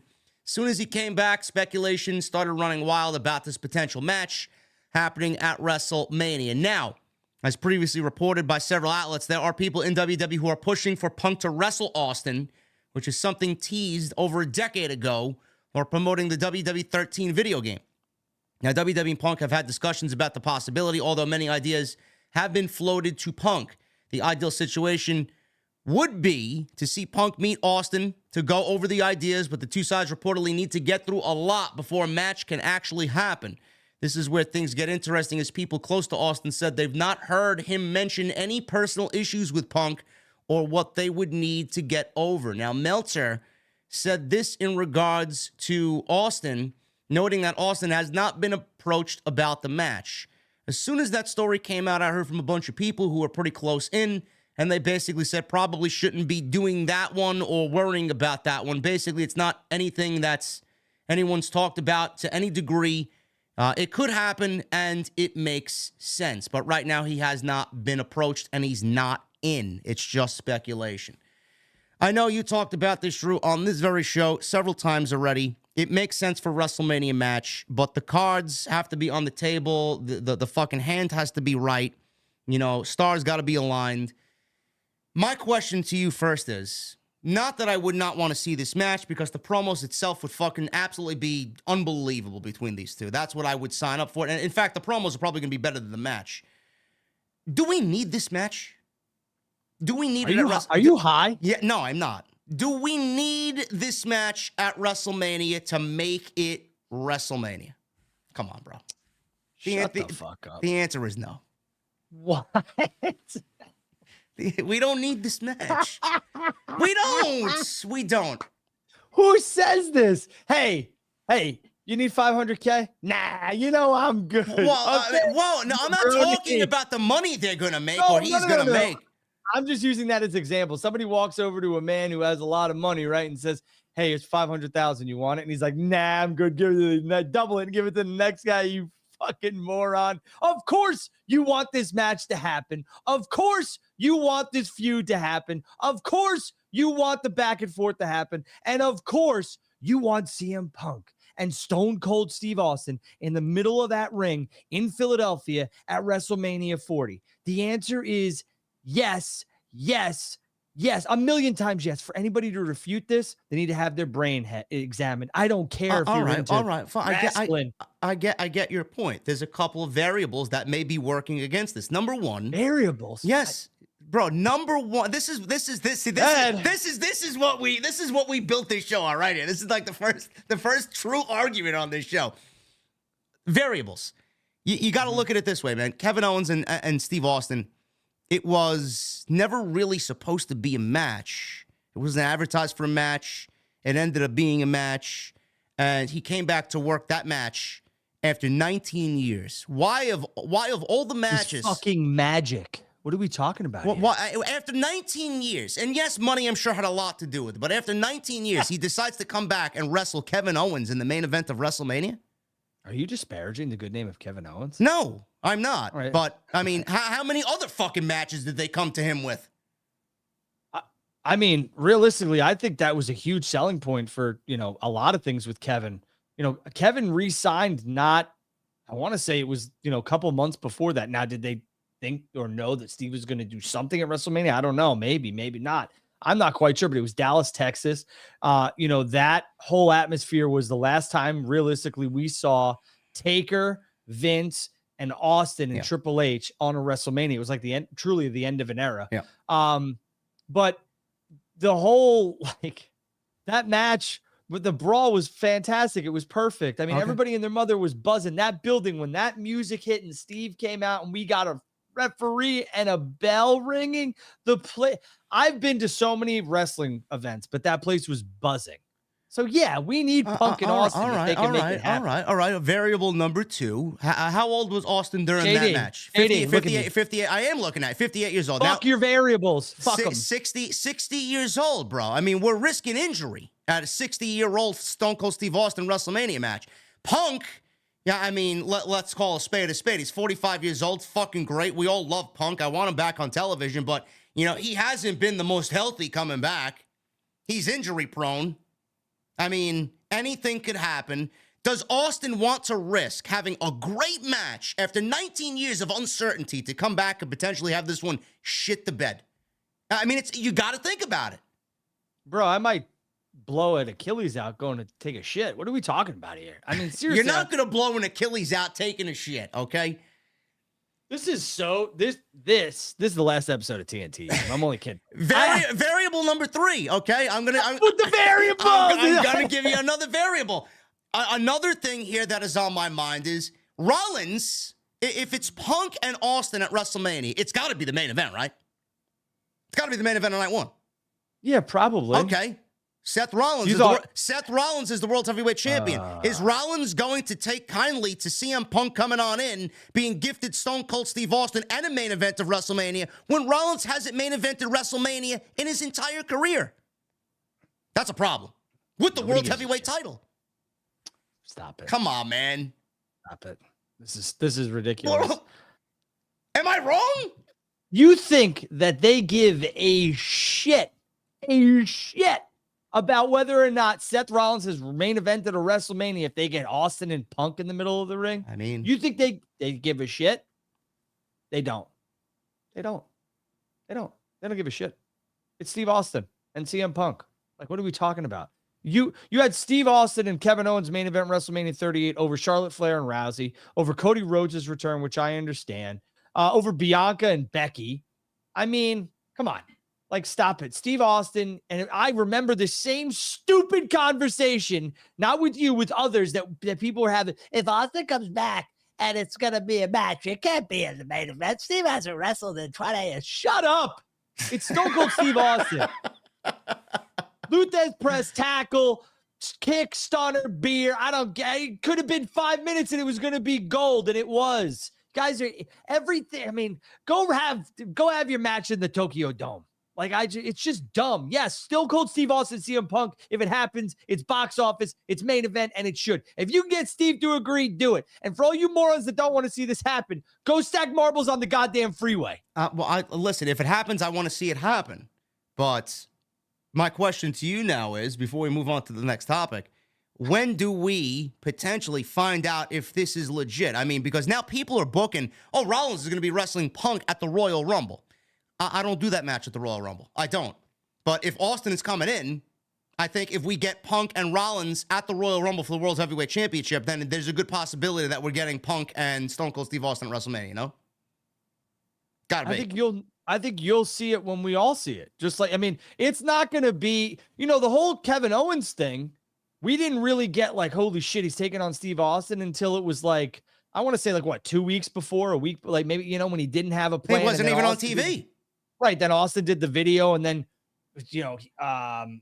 Owens came out dressed as Steve and stuff like that. Just like John kept calling out Taker, WrestleMania 34, and Taker never showed. And then all of a sudden, I mean, when John said he's going to show up at WrestleMania, everybody and their brother knew that it was going to be John and Taker. This, I think, is going to be very, very different because we need the build. Truthfully, we need the back and forth promos with Steve and CM Punk, and it's going to be box office. You guys need to stop looking at wrestling as like the best wrestler taking on the best wrestler. WWE will give you that. They're going to give you Seth and Gunther. Let's just say the Punk and Austin match happens. You're going to get Seth and Gunther, in my opinion, for the World Heavyweight Championship. Or you could get Seth and Sami Zayn, right? Or, or a triple threat. Maybe Seth, Sami, and Drew. Maybe that's what happens at WrestleMania, okay? You're going to get your really good wrestling match. Go back and look at all the WrestleManias. Shawn and Kurt, all Taker and Shawn, all this other stuff. Those matches happen, but they're going to give you box office, you morons. And Stone Cold Steve Austin versus CM Punk is one of the biggest box office attractions you could have. If you don't think TKO Endeavor wants some heavy-hitting box office attractions, boy, you better buckle the fuck up because it's coming. Well, we know where this guy feels on the topic. I need another coffee. All right, continuing with the CM Punk situation. CM Punk, Drew, apparently WWE is believed to have taken steps to avoid backstage issues with Punk by including a behavioral clause in his new WWE contract. Now, Fightful Select is reporting this, that there were some people in WWE who were told by higher-ups that Punk's contract has a behavior clause attached. This makes sense since Punk butted heads with WWE management during his last run in the company, and then in AEW was fired because he lunged at his boss, and then, obviously on top of other things that happened there. Additionally, there were reported issues backstage in AEW with the Bucks, Kenny, Jack Perry, Tony Khan, and others. As for Punk's promo getting cut on Raw last week because of time issues, Fightful reported that he appeared to be fine, and there were no issues brought up by Punk in regards to anything, and apparently everything went swimmingly with him backstage at Raw last week. Punk will be on Friday Night SmackDown, tribute to the troops, and then again on Monday where he will sign an exclusive Raw deal with Adam Pearce. This behavioral clause, what do you make of this thing? It sounds like it's pretty academic situation here for WWE. Yeah, I would say that this report is probably 100% accurate. I think that there's something in the contract that states that, if Mr. Brooks has more than one incident, or maybe it might even be one incident backstage, involving said talent, we have rights to terminate his contract. And we also have like a clause where we don't have to pay this, and that. And he might have to pay us money back. I think that that's probably what WWE put into their contract. We'll never know. The people who know are the legal people, unless it becomes public knowledge. And realistically, WWE is going to cover their own ass. And I'm going to tell you this right now. There will be no issues with CM Punk and WWE. He's going to see this contract out fully. He will be on his best behavior. And here's the other thing. The landscape of WWE has changed tenfold. The interactions that Punk is going to have with said top talent and all this other stuff, and his creative influence is going to be minimal. A lot of the top talent stays at different hotels. They come in, they get a car, they're whisked away into the building. Some of them flying in the day of. or very late the night before, and they're whisked away from the hotel to the building, rehearsals, match, post, gone, back to the hotel, or on a private flight back home to wherever they're going, and that's it. The guys like Roman and Brock and all these other top talents, Cody gets on his bus, they don't really stick around much. So for Punk to have any sort of like altercations, the risk is very minimal at best. Yeah, I agree with the report, or believe the report, rather. I agree with what you're saying here. I don't think Punk is going to fuck this up at all. A lot of people are like, well, He'll be fired in 6 months. no, he's not. He's going to ride this deal out, and then, who knows what he wants to do after that. But there's a lot of work for Punk here. He knows that this is the top of the fucking mountain. I mean, with the rumors coming out about who he's wrestling next year, why would he want this to be fucked up? And remember, boys and girls, children of all ages, this is his probable last wrestling contract. So he's going to want to see this one through. Yeah. Especially with all the merch numbers that he's doing and everything that goes attached to that he probably gets a nice cut of. And I would not be surprised. Here you go. I'm going to attach my name to this. I would not be surprised if you don't see his wife in WWE sooner rather than later. I'm making a prediction right now. I think she'll be in the Royal Rumble. Oh, God. Just a one-off. Yeah. I think she has a little bit of a run here soon, kind of what Trish Stratus did. I think you could see her for 6 to 8 months. I could see that. I know she went through something. She had some personal issue that she was dealing with. I don't know what her issue is, but I mean that may be bigger than fucking Punk coming back. To be quite honest with you, to some audiences. I mean, all right. It's not to some audiences. I don't know. I like AJ Lee, but I'm gonna let that one die. Oh, true. Andrew McDowell's is sexist. Nope. You can't use that card here, man. No. I enjoy her work. I think it would be a big return. But if you're talking about Phil Brooks and AJ Lee, I mean, I think even AJ would tell you, April would tell you, nah, my husband's a bigger deal than I am. Yeah. Backstage news on Punk for 2024. Plans, according to Sports Illustrated, Drew, are Punk, Rollins, and after that, the direction is to take Punk into a feud with Roman Reigns. Meltzer talked about this following up on Sports Illustrated's report, and he said, for right now, the plan is to take a lot of time before getting there. The feeling right now is that this will be gigantic at the time they choose to get there, whether it results in Paul Heyman leaving Reigns for Punk and Punk going heel and Reigns going face, which is the speculation that we got.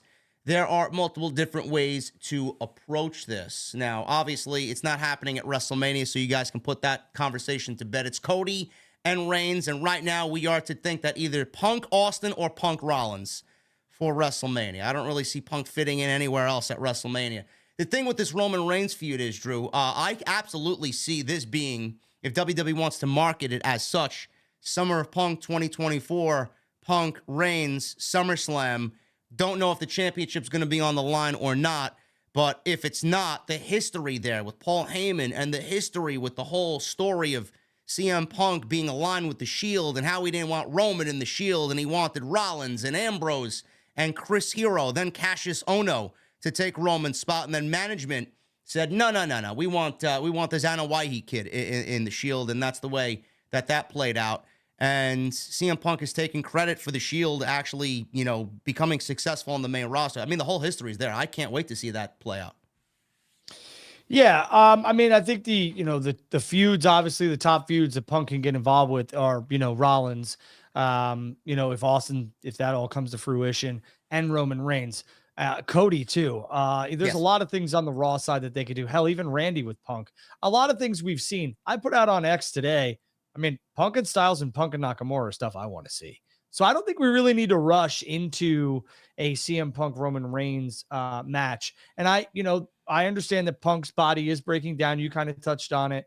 So they're going to want to get the most out of their investment before he has to be shelved if it happens, God forbid, for 6 to 8 months.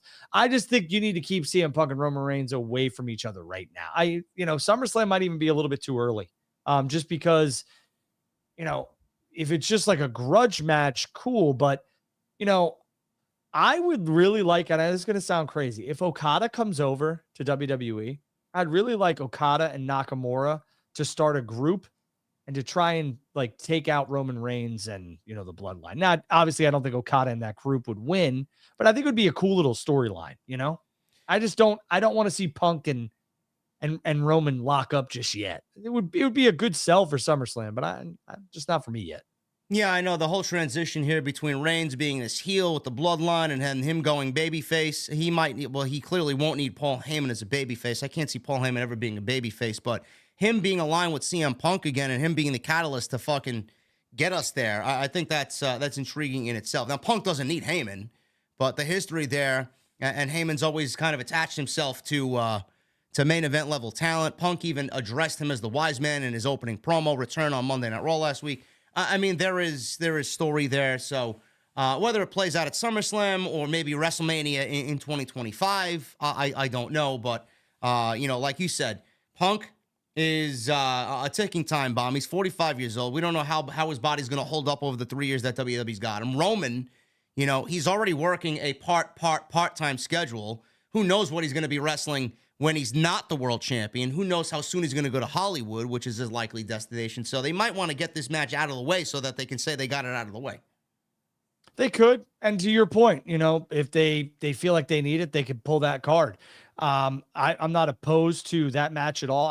Again, for me, I'd rather it be, I don't know. I'd rather it be saved, Yeah. SummerSlam seems too soon for me. Yeah.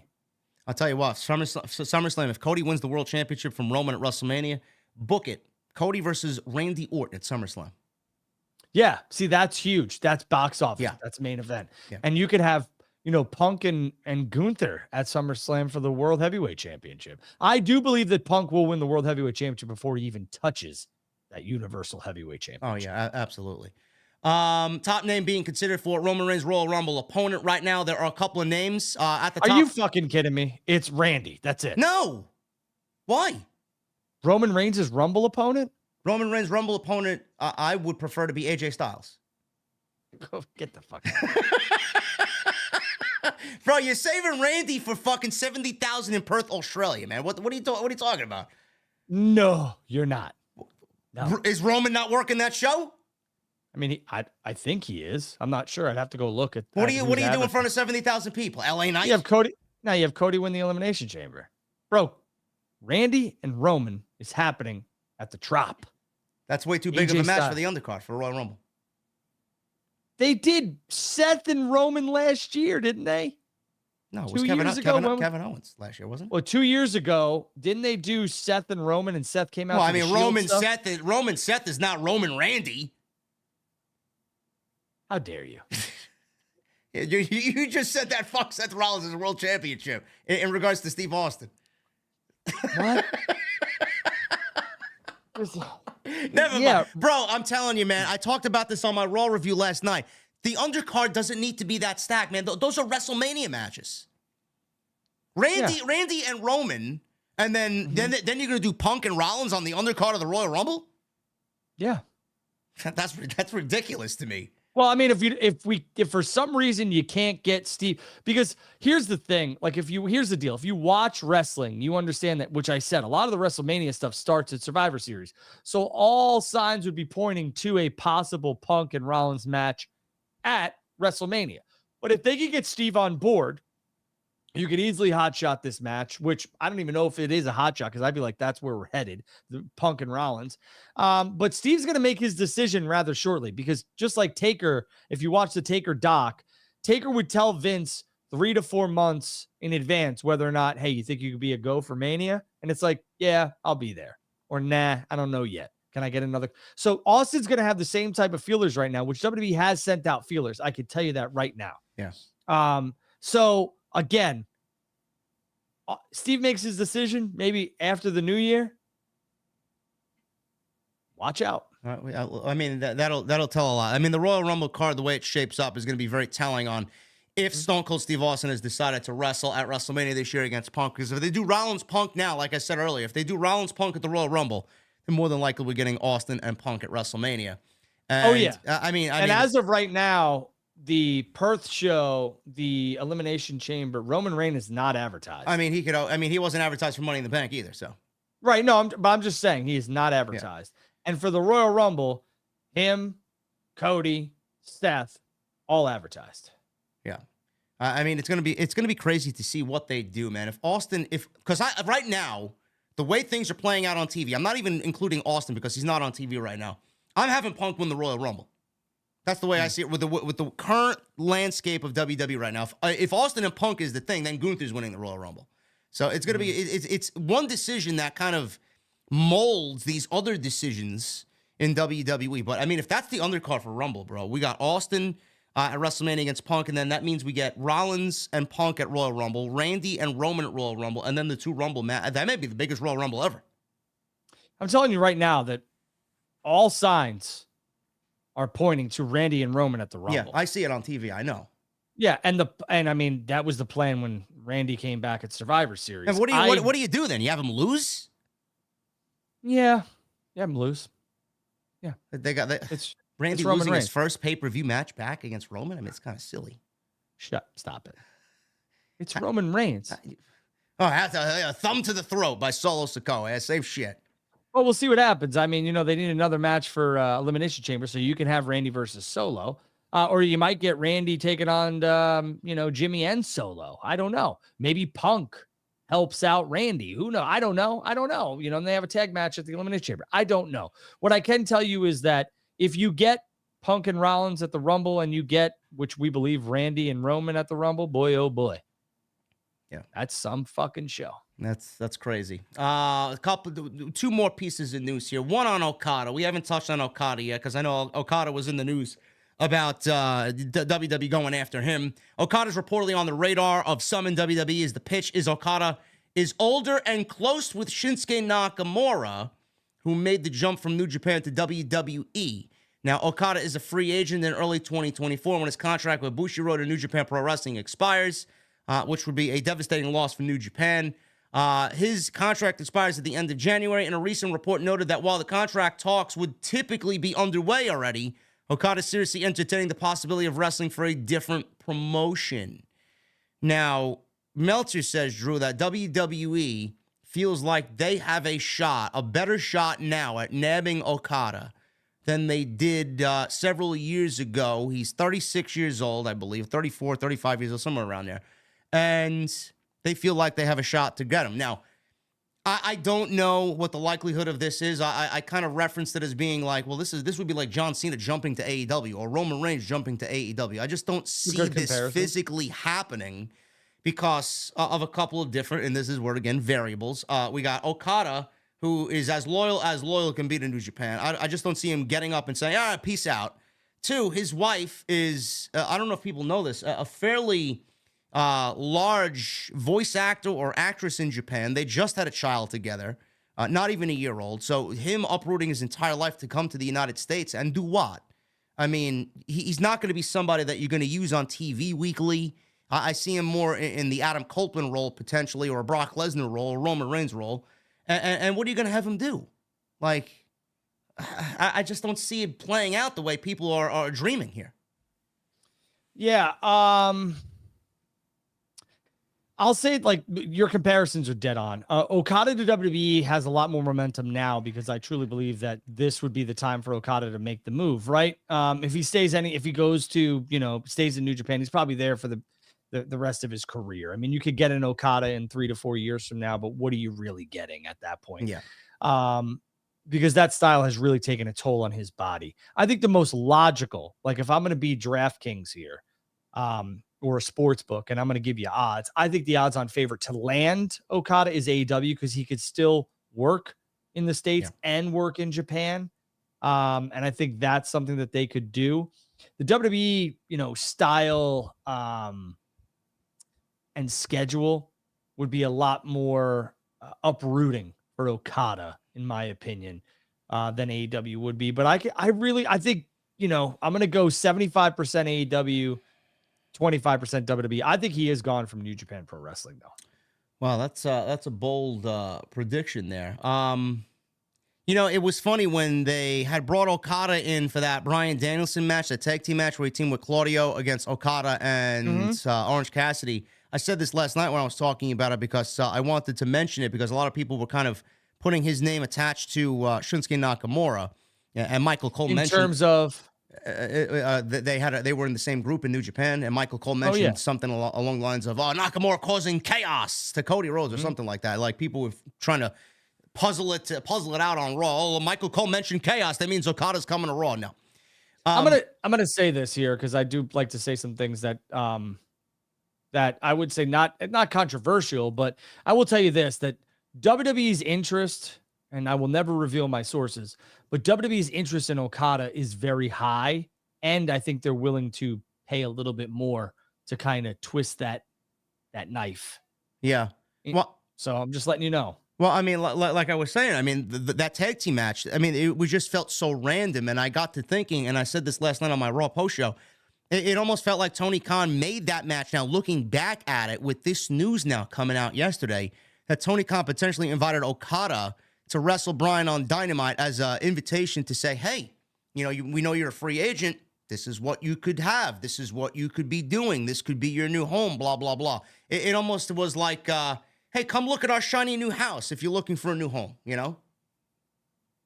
I don't know. Maybe that's the reason why they put him on that random Dynamite in the middle of October. I don't know. But it certainly feels that way now. Yeah, I think AEW is really trying, their hardest to get the best wrestlers in the world. And one of them is Okada. And I think that, like I said, I think Triple H and WWE are very heavily interested in Okada. And it will depend on where he ends up, where he sees himself, fitting the best. And for all the people who are like, oh, WWE missed out on Jay White. Yeah, WWE was interested in Jay White, but there was a hiring freeze, and I'm not quite sure that Jay would have signed with WWE anyway. We talked about this religiously. Jay White made the right decision for Jay White right now. And him and WWE right now would not be the Jay White we got now. No, tell me where you put him in a match right now or a program. No. You can't. And he's super talented. So you know what? Like, I think everything happens for a reason. I'm a big believer in faith, and I have my faith, and that's something that's important to me. And I think that whoever you believe in guides you in the right direction. And I believe that Jay White was guided in the right direction. Do we see Nakamura, or do we see Okada at WrestleMania against Nakamura potentially? Is that a that'd be awesome. You want to talk about, your wrestling match that everyone wants to see in your hard hitting match and everything else like that. That fits the bill. I would love to see Okada in WWE.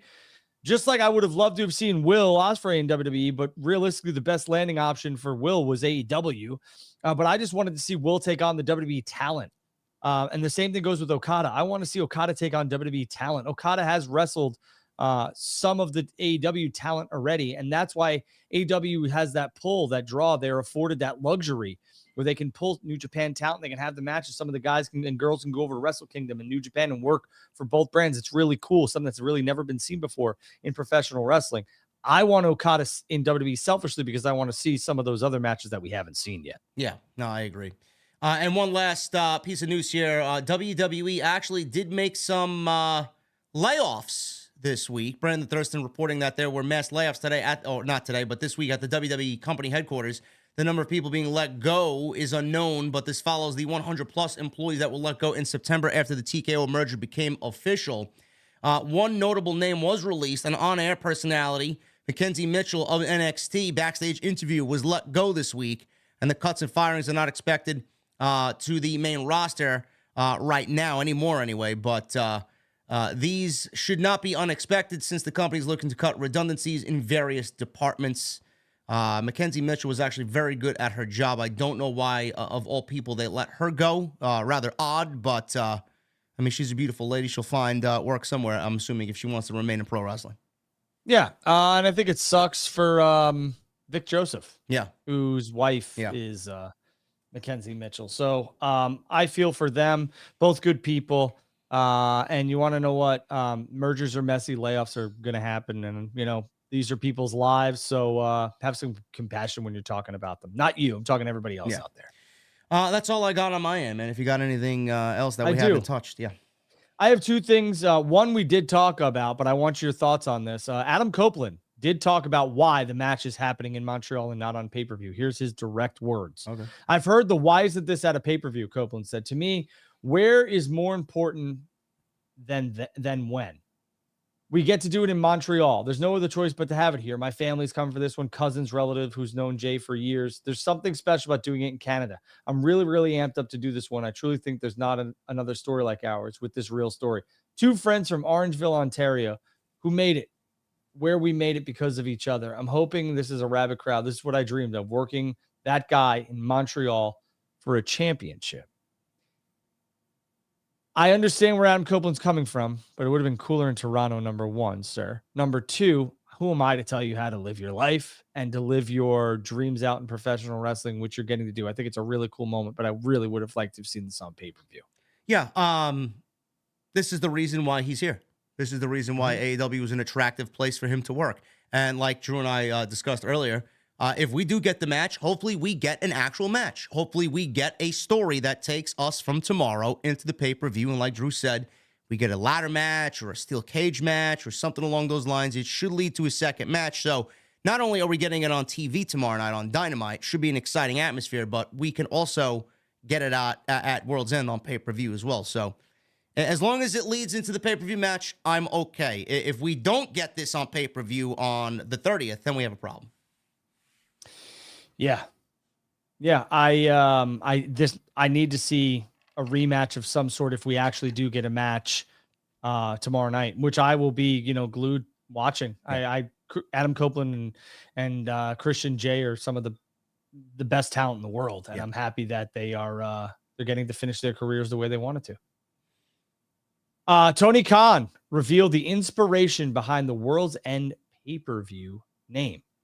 The upcoming AEW World's End pay-per-view will be the first time event for the company to round out the year. Tony Khan adding another major event to the calendar with a fresh show comes a new name, and he recently revealed into The Athletic that, like most of the best ideas I've had, including AEW, it was made in London. London plays a big part in Khan's life due to the involvement with the Premier League club Fulham.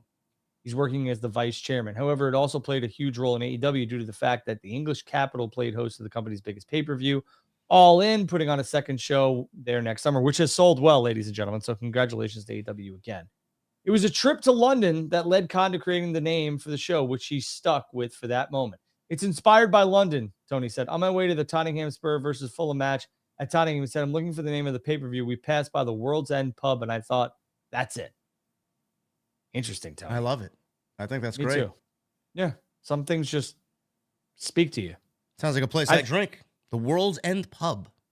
Yeah, well, and honestly, I think it's fitting because hopefully we get the devil reveal and the world as we know in AEW is coming to an end. Yeah. And I will tell you that I was live in Minneapolis for Dynamite for my birthday on Wednesday. And those henchmen, obviously, I have a picture on my phone. A lot of them could be, depicted and perceived as whoever you want. The people who were running those henchmen at that point might not be who's revealed. But one of them looked like Wardlow. I think a lot of people kind of correlated that Wardlow literally came out in the following segment and had mask hair or hat hair. Yeah, right. So. But again, I want to, just reiterate that those men and women who are behind the masks right now might not end up being who's revealed, just so you know. It's just people who are there. But do you like, the reason I asked, do you like the fact that MJF and Joe are taking on these masked henchmen? Yes. Do you think that's a smart idea? Yes, I like that they are forwarding the storyline in a non-conventional way. Like everybody would see this play out via promo, or we wouldn't get a match and we'll just get the reveal at the pay-per-view. I like that we're kind of advancing this into the ring now, and that the devil or the masked perpetrator here, who's in charge, is making the orders, laying down the law, and forcing MJF to get into the ring. I think it just opens up a whole new dimension for MJF's character on top of what we've seen. He's starting to break down mentally now because he's so obsessed with finding out who this is. I like it. I think it's a huge selling point. It was a nice cliffhanger from last week's show. Do you think that the reveal has been accelerated due to MJF and others' injuries? Absolutely. Okay. And it needs to happen on the 30th. No doubt about it. Yeah, I feel for MJF, truthfully, because he was, I think he's really banged up. Yeah. Well, you could see the body work that he put in this year. It would be difficult for him not to be banged up. Yeah, he was literally the workhorse of AEW right there with John Moxley, and they're both hurting. So. And did you see this Ric Flair news? I don't know if you got that on your end. Ric Flair about Tony Khan in the New York Post. That Rick basically pays them to be in a cool. We're not paying we're not paying Ric Flair. Ric Flair is essentially paying us. We're getting paid by Woo Energy for all his appearances, so we're collecting revenue from them. But why even put this out there? Like, this is the major difference between WWE and AEW. Like, in my opinion, this stuff doesn't need to be public knowledge. Listen, Ric Flair's on my television show. I need to explain to you jerk-offs why he's here. You guys think it's a bad investment? Good. Go start your own company then. Yeah. I'm not explaining to you every nook and cranny. Do I understand there was a lot of heat for what he said on Rampage? I was there. But I mean, whatever. It's none of your business. Just like the Danielson thing wasn't your business. This stuff needs to stop coming out.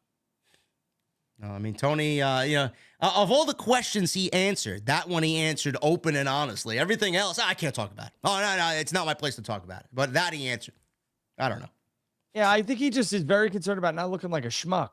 And I get that. But I mean, like, I think you buried one of the biggest legends of all time by saying that. Yeah, well, it is what it is. Ric Flair's at the behest of Tony Khan. He's just happy to be there. And he wants all the ladies to come to the bar so he can drink with them. So whatever. No comment. Ladies and gentlemen, we are going to get into the super chats. Thank you for a tremendous episode 25 right here on TNT. Follow us on social media at JD from NY206 on Twitter, at Andrew Baydala on Twitter. Make sure you guys hit that subscribe button down below and leave a comment in the comment section and let us know what you are thinking of all the top stories from today's episode. Thank you guys. If I see any of you jabronis talk about Steve Austin's age, but you're all clamoring for Sting's final match, I'm going to drive to wherever you are and smack you. Yeah, I'm all for Sting's last match, and I'm all for Steve Austin and Punk at Mania. Yeah, you can't use that comparison. That's stupid. Yeah. And go check out all the other content on the channel. Next time you see me live will be tomorrow night with Jesse for AEW Dynamite. Tremendous show tomorrow. Adam Copeland, Christian Cage. TNT Championship is on the line, and that one, Continental. Dude, if that match happens, the content that you two are going to have tomorrow. Yeah, going to be great. Ooh. Continental Classic. We got the Masked Men against MJF and Samoa Joe. Big show tomorrow night, so don't miss the live stream tomorrow night. Who was first tonight? We got AWC Legend with a $4.99. Love TNT. You guys are great. As I'm watching this on my birthday, and there's nothing else I'd rather watch. Thank you, AWC Legend. Happy birthday, brother. Happy birthday, man. Thanks for the kind words. Hiru with a $5 super chat. Triple H has said that he'd prefer Raw to be 2 hours. How much pull do you think he has with Endeavor to get Raw back to 2 hours? 0. We all hope it goes back to 2 hours, Hiru. They're going to pay for, if they want 7 hours, WWE will have to make it work, truthfully. Phantom 67 with a 4-month membership. Thank you, brother. Enjoying a delicious 33 acres of ocean West Coast Pale Ale. Sounds great. Miles with a $9.99. I asked both of you a few months ago who your final four would be in the men's Royal Rumble. With the recent returns, has that changed? And who is your final four for the women's Royal Rumble, and who wins? Women's final four for the Rumble. Go ahead, JD. That's tough. Gunther, obviously. Gunther, Punk, Cody, and LA Knight. Well, I don't think Punk's going to be in the Rumble, so I'll go LA Knight, Gunther, Cody. No. I'm going to go Gunther, Sami Zayn, Drew McIntyre, and Cody Rhodes. I can see that. That's a good final four. And for the ladies, I don't know. I mean, I could see Bayley being in there. I could see.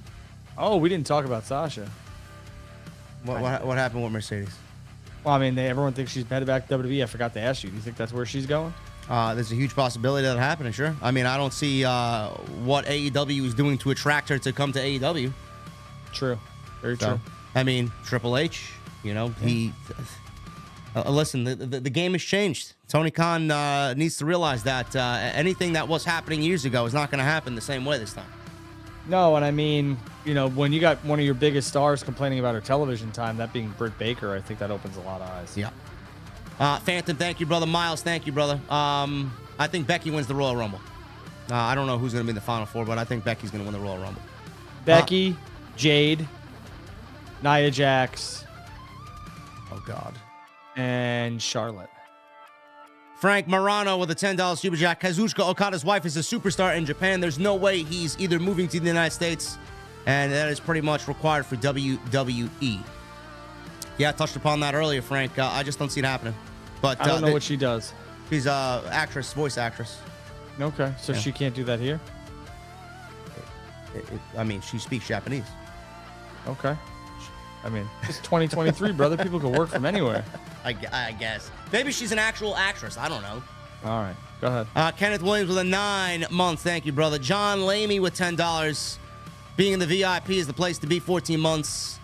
OTS for life. Thank you, John. Appreciate you, man. Metalhead for life with 23 months. I'm thinking that it's Sami Callihan behind the devil mask. Sami Callihan is the devil? I mean, I love Sami, but I don't know how well that would go over. That'd be bad. Adam Cole. Yeah. Tanveer Singh with a $10 super chat. Wesley is possibly out 8 to 12 months with an injury. He was crying on NXT. Shit is so sad for a pro wrestler that talented. I don't know what happened with Wesley, but Wesley's fucking fantastic. It's a back injury, and it's probably 12 months. And he was supposed to get the title match at the Deadline pay-per-view, huh? Now what? Man, that North American title's fucking cursed, man. I don't know what the hell's going on there. Yeah, I mean, unless it's, I highly doubt it's some sort of work stuff. It seems very legitimate, so I would assume that, sad. Tribal Chief with a $2 super chat. Another great show. Keep it up. OTS family. Thank you very much, Tribal Chief. Delightful Entertainment with a $1.99. Tony went senile quicker than Vince went senile. Tony's got some problems, man. He needs to address them. Black Wolf Inc. with a $10 super chat. Could Cody get Triple H and Tony Khan to open the forbidden door to do a superstar exchange, or maybe a full-blown 5-on-5 match with the BCC and Chris Jericho versus the Bloodline with Seth Rollins and Cody Rhodes? Brother, I'm going to need you to stop playing the video games, man. Put the controller down. This is real life. Not happening.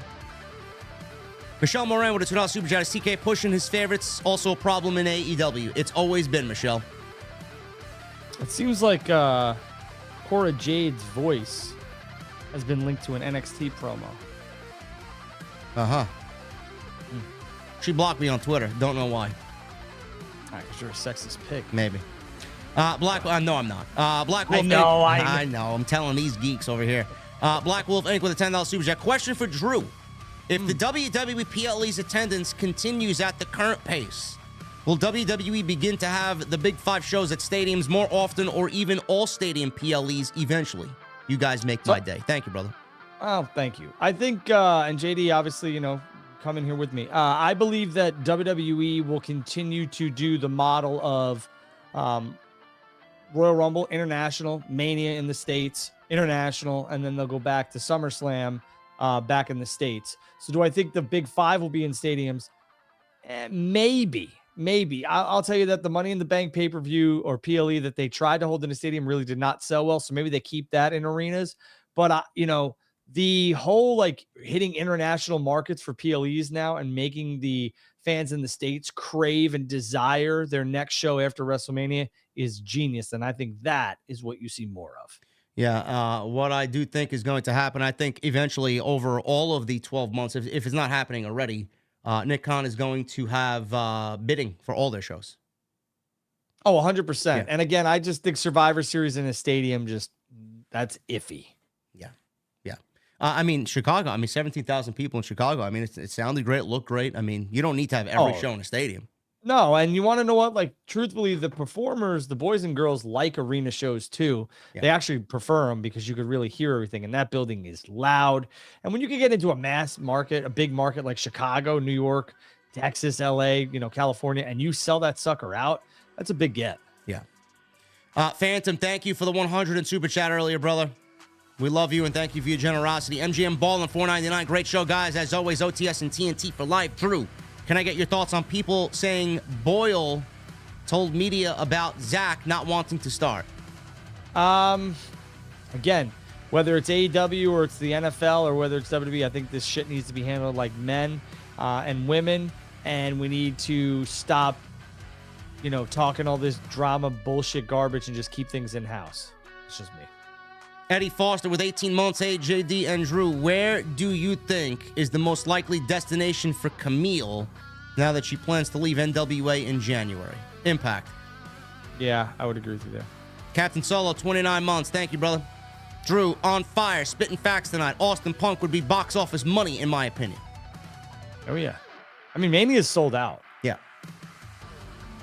Marcus Solo, $4.99. Do you think Jon Moxley would ever return to WWE with Triple H running things? No. I think Jon Moxley retires in AEW. 100%. And I think Moxley signed till 2027. Yeah. Deontay Smith with a $5 super chat. And if he does go back to WWE, he's not going back to Dean Ambrose.